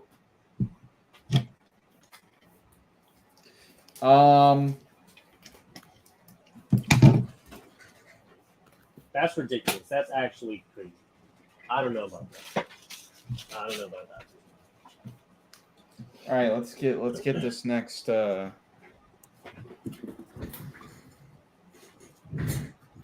get it. What book are you doing? He's at 27. He skipped 26. He skipped 26 and went to 27. All right, I got my book. How good is your cover? It's classic. I'll say that. It's interesting. Classic and interesting. Is it an old book? Yeah. Okay. Wait, he went to 29, 30, 26, 31, 32, 33. That doesn't make Okay, any Isaiah, sense. that's enough. That's enough. Stop spamming. Stop spamming in the 35. chat here. You're done. Yeah. You're done. You're not that guy, pal. Just be better. Yeah, just stop counting. All right, what's your book? Invisible Man or Supernatural Thrillers, issue number 2. Beautiful book. Number 2? Yeah. Oh, Supernatural Thrillers. Yeah, that's like the featuring Thrillers, Invisible number Man. 2. All right. Here we got a book that is in beautiful condition. Very, very vivid colors in the Mylar bag. You know, only the best here on Hidden Gem Comics. That's what you get. That's what you get. Okay, Isaiah, stop, bro. Stop. I don't know. What are you doing? And now Stream Elements is promoting the eBay page. Where were you? The whole time. 3.5 hours later. That's Isaiah, funny. there's It the heard eBay you. page for you. It There heard you go. you talking shit, and it said, "Actually, I am doing my job." The Incredible Hulk, number 159, Ooh. versus the Abomination. Okay. Perhaps the greatest battle-ish of all time, it says. Here we go. Incredible Hulk at bay. Bro, Isaiah, I'm gonna time you out, bro. I'm gonna do it. You better stop. I got my mouse over the button, bro. Whoa. Yeah, you better watch it, bro. He's rethinking life decisions right now. He better. Bro, if you get up to 60,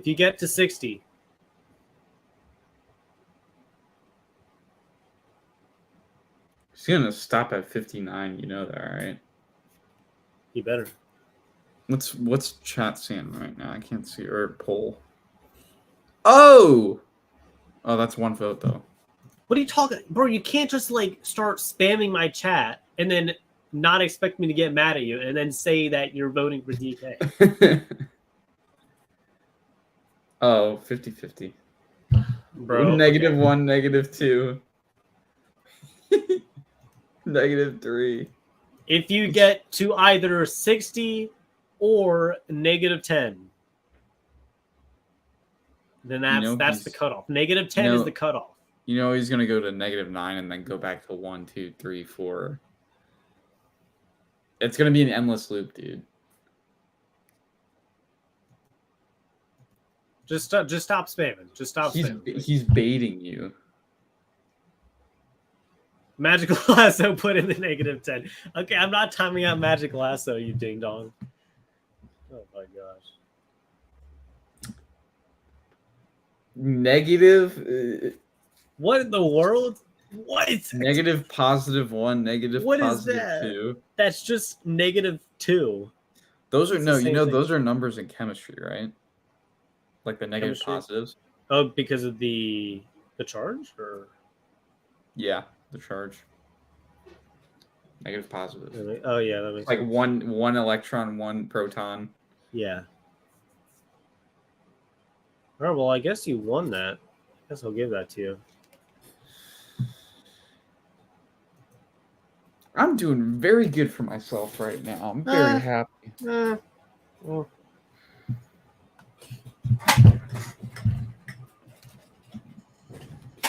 Keep going. How long are you thinking? How long do you want to go to?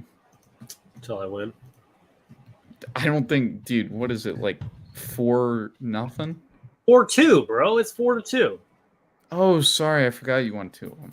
My bad. Go get your book.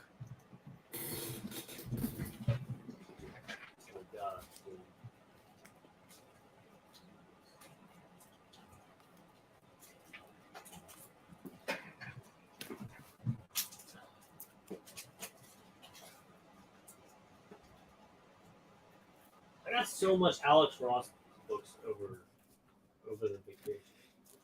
Yeah, why don't you like be smart and like just use a bunch of Alex Ross?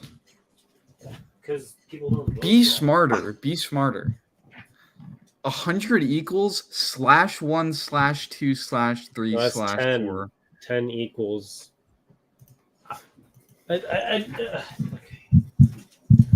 Bro, oh my god! Early grave, I swear. Oh my god! It goes all the way back up, dog. /9, and he's not going to do. If I see another number, okay, I'm gonna count to 3. Oh my gosh. Okay.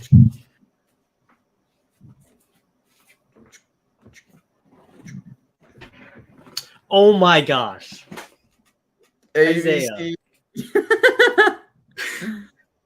EFGHIJK LMNOP QRST. That's like 29 numbers, right? 28, 29 numbers. Isn't it 26? I don't know. It's 26, bro. Don't know your alphabet? I thought it was like 20 or 29. 20 or 29? 28 or 29. I think it's 26. But my bad anyway, dog. The Immortal Hulk. Number 41. Ooh. Alex Ross, the boss. See, now you're getting smart about it. Here we are. Look at the reflection in the window. See the thing in the reflection there? See the people looking at them? Look at the bench starting to crumble. SSS 58, 59, 60. There's the numbers.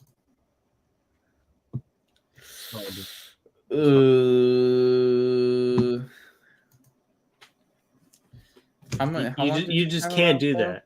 I don't know. I just clicked time out. 300 seconds. That's like that's a 5 few minutes.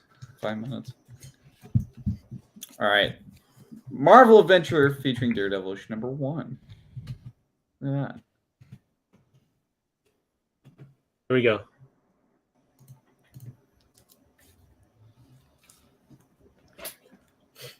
Dude, I'm actually kind of looking forward to organize these comics because I haven't done that in so long. Oh my god, the bag split open, dog. That's not good. The bag split open, dude. When did that happen? Oh my god. Bruh.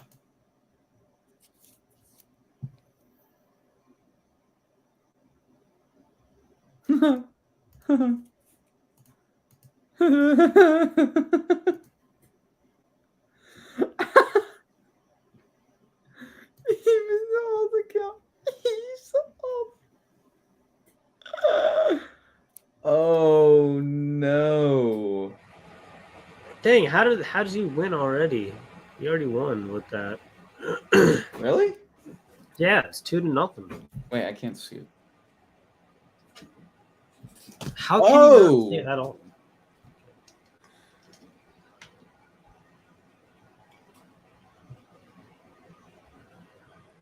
I'm doing really good at this, man. I'm really good at this. I don't know. I don't know what's going on here.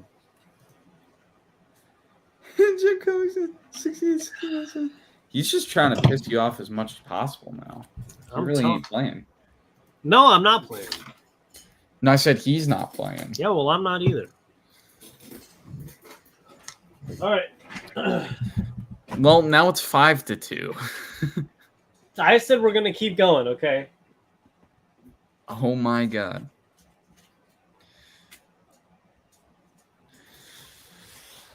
Well, I'm gonna be out of books soon. I'm not gonna lie.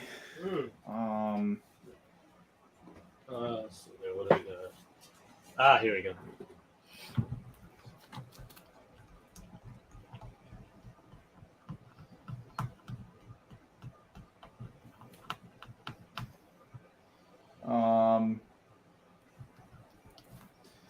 Okay. People don't like the Alex Ross covers, clearly. Let's go for this. Oh my god. Dude. Dog, I'm not helping you, man. I don't know what you were thinking. You've brought this upon yourself. I can't do nothing. Why is there a handprint on my wall? There's a greasy handprint on my wall. I don't know why. That bothers me. My hair looks weird. It's like that little piece. It's like being annoying.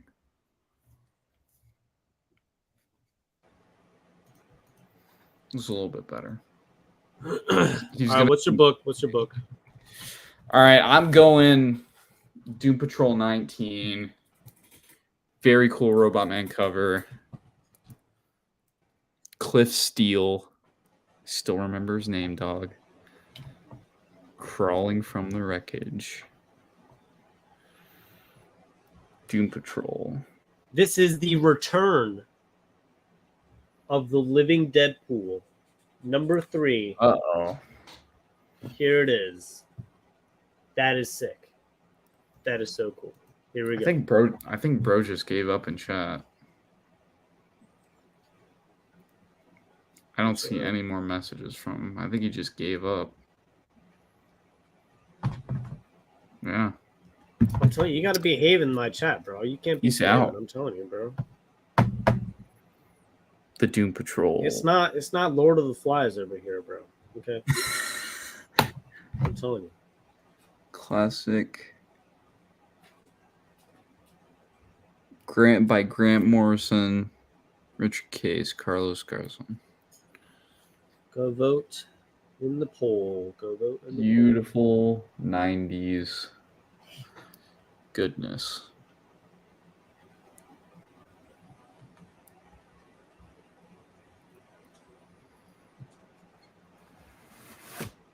Oh, my album cover fell. I have an album cover on display behind me. Bro, Isaiah, I'm serious. Legacy album cover. Wait, what is that? What is this? Yeah. It's an album cover. I had it on display. It kind of fell just now. For what is it? Is that Pearl Jam? Yeah, Pearl Jam. Nice. Got cool display back here. Kind of just fell, so I gotta put it back up. There we go. Go vote in the poll. Go vote in the poll.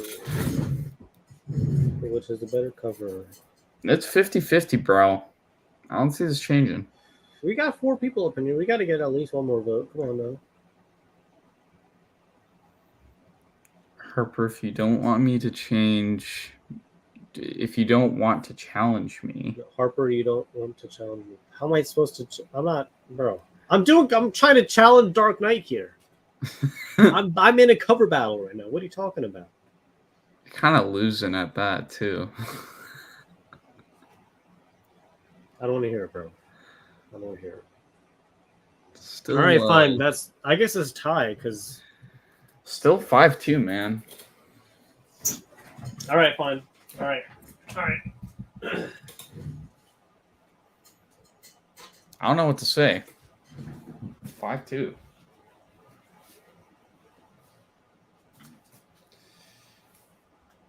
Got no choice.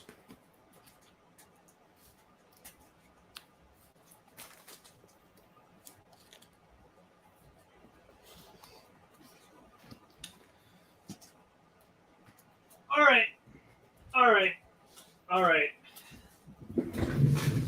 Comic book. This runs he's going with the numbers again, bro. Oh my god. 80. He's at 80.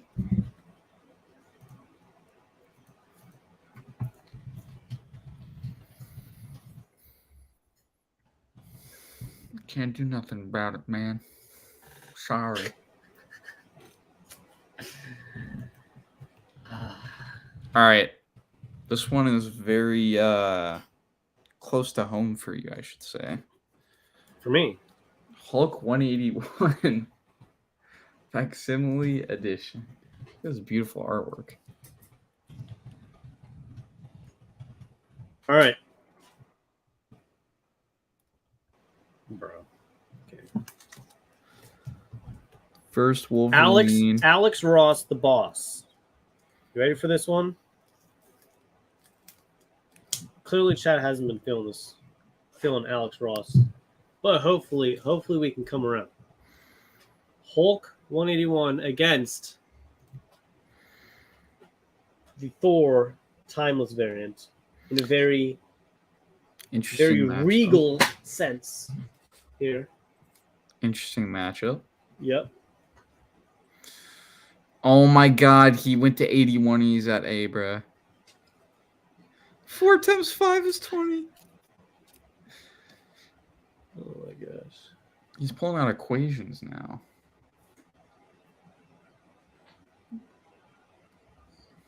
Oh, my ears hurt. Sorry, I got distracted. My bad.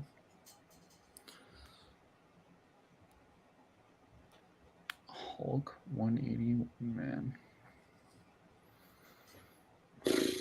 All right. You see the poll?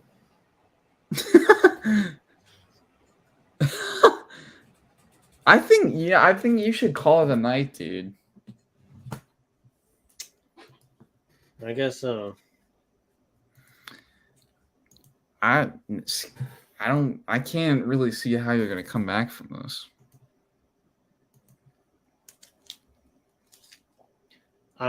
Yeah, you're right. All right, fine. You win. Let's go. Now you say you're sorry. How did it take you that long to realize that, dude? Like, let's go. This is a momentous occasion for which. Join the Discord server, everyone. Oh yeah. Instagram. Instagram is _ Dark Knight Comics. All lowercase. Go check me out. We're at 530 followers. Pretty crazy. I celebrated my little 500 subscribers special with my Grail book, I guess you could say. I'm not really going to be doing any giveaways or super massive crazy stuff until at least like 5,000. But every other milestone in between now and then is still going to be crazy. True. If I ever make it to 5,000, there's probably going to be at some point just like a day where just like everything stops. Mm-hmm. No more likes, no more subs, or no more follows. Just like me at 580. How long have you been at 584? Months, dude. It's like hovered around that. Yeah, well, you know, the channel's been pretty dead. I haven't posted anything, so. But I may start doing those shorts though. It's a good idea. All right. Yeah, so go follow. I guess, you know, there's no links in the description. So go to another stream, the past stream. Any other one of our streams, all the links are there. Yeah. Yeah, go to our last one. I think you should be able to see the Hidden Gem merch there, the Discord server. So go join those. Subscribe as always, and also subscribe to Hidden Gem Productions. That's where I'm going to be putting like all my movies and stuff. Yeah. And yeah, that's it for me. So thanks for watching, everyone. And we will see you next week. Oh, hopefully. For sure. All right. See you guys. See everybody. Peace. Bye.